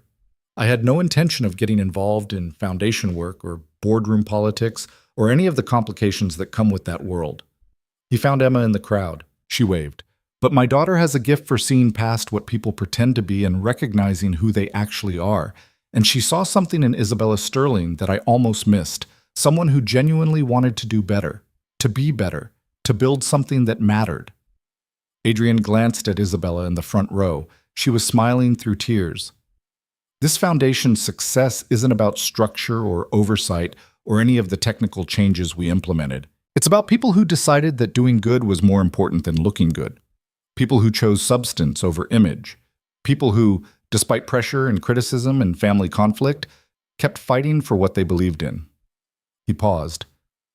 "My daughter taught me that sometimes the bravest thing you can do is admit when something's broken and try to fix it. Even when it's messy. Even when it's hard. Even when people tell you it's impossible." The applause was warm and genuine. Adrian stepped off stage and Emma ran up to hug him. "That was good, Daddy. You didn't even look scared." "I was terrified." "I know, but you did it anyway. That's what brave means." After the official program ended, people mingled over dessert and coffee. Adrian was talking to one of the foundation's new board members when he saw Isabella step outside onto the terrace. He found her there a few minutes later, looking out at the city lights. "You okay?" he asked. "My mother sent flowers. They were delivered to the foundation office this morning. No card, no message, just flowers. That's something. Is it? Or is it just her way of maintaining appearances without actually admitting she was wrong?" Isabella turned to face him. "I keep waiting for it to not hurt, for me to not care what she thinks." "Maybe you'll always care a little. She's your mother. She vandalized your daughter's artwork. We don't know that for sure." "Adrian, don't defend her." "I'm not. I'm just saying maybe there's room for both things to be true. She did terrible things, and you can still love her while refusing to accept those things." Isabella leaned against him. "When did you get so wise?" "I'm not wise. I'm just a dad trying to figure things out as I go." They stood together in comfortable silence. Through the windows, Adrian could see Emma showing one of Isabella's sisters something on her tablet, probably videos of Mr. Waddles doing whatever stuffed penguins did in 6-year-old imaginations. "I love you," Isabella said suddenly. "I should have said it before now, but I was scared. But standing here, watching Emma in there, thinking about everything we've built together. I love you, Adrian Cross. You and your daughter and your ridiculously practical life choices." Adrian's heart felt too big for his chest. "I love you too. Even though you own more shoes than I have books and you think takeout is cooking, I'm learning to cook. You made pasta last week without burning it. I was proud." Isabella laughed and kissed him, and Adrian thought about how strange life was. A year ago, he'd been invisible, working a job no one noticed, living a quiet life by design. Now he was standing on a terrace with a woman who'd challenged everything he thought he wanted, who'd pushed him to engage with the world again, who loved his daughter like she was precious. "Daddy! Isabella!" Emma's voice called from inside. "They have chocolate fountain. Mrs. Patterson says I can have some if you say okay." "That's your daughter calling," Isabella said. "Our daughter," Adrian corrected, testing the words. "Someday, if you want." Isabella's eyes went wide. "Adrian Cross, are you proposing on a hotel terrace?" "No, definitely not. That would be terrible planning." He grinned. "I'm just saying that someday when the timing's right, and Emma's ready, and we've figured out how to blend our ridiculous worlds together. I'd like that. All of it." "Me too," Isabella said softly. "But maybe let's start with the chocolate fountain." They went inside together, where Emma was already explaining to Isabella's sisters about the proper chocolate to strawberry ratio and why sprinkles made everything better. Adrian stood back and watched his life unfold in front of him, messy and complicated and nothing like he'd planned. Emma laughing with people who were becoming family. Isabella fitting into his world like she'd always belonged there. The foundation helping real people with real problems. It wasn't perfect. Victoria Sterling still refused to acknowledge them. The press still occasionally ran stories about the billionaire janitor and his relationship with the Sterling heiress. There were hard days and complicated conversations and moments when Adrian wondered if he'd made everything too complicated. But then Emma would laugh, or Isabella would show up with terrible homemade cookies she was proud of, or someone would thank them for the foundation's work, and Adrian would remember why they'd fought for this. Because some things were worth fighting for. Worth the mess, and the complications, and the risk. Late that night, after Emma was asleep and Isabella had gone home to her own apartment, they were taking things slow, doing things right. Adrian sat at his kitchen table with a cup of tea and Emma's ruined painting. He'd kept it, even though it was destroyed. Kept it as a reminder that some people would always try to tear down what you built. But that didn't mean you stopped building. Using careful hands and patience, Adrian had started repairing the painting. It would never be what it was. The tape showed, the tears were visible. But there was something beautiful about that too. Something honest about acknowledging the damage while still trying to make something whole. His phone buzzed, a text from Isabella. "Thank you for tonight, for everything, for being brave enough to let me in." Adrian typed back, "Thank you for being stubborn enough not to give up on us." Isabella, "That's what love is, right? Being stubborn together?" Adrian smiled and looked around his small apartment. At Emma's drawings on the walls, at the life they'd built together, at the future that was scary and uncertain and full of possibility. He thought about the man he'd been at that gala months ago, invisible, playing small, hiding from the world. And he thought about the man he was becoming, someone who showed up, who fought for what mattered, who let people in even when it was terrifying. Emma had been right that first night.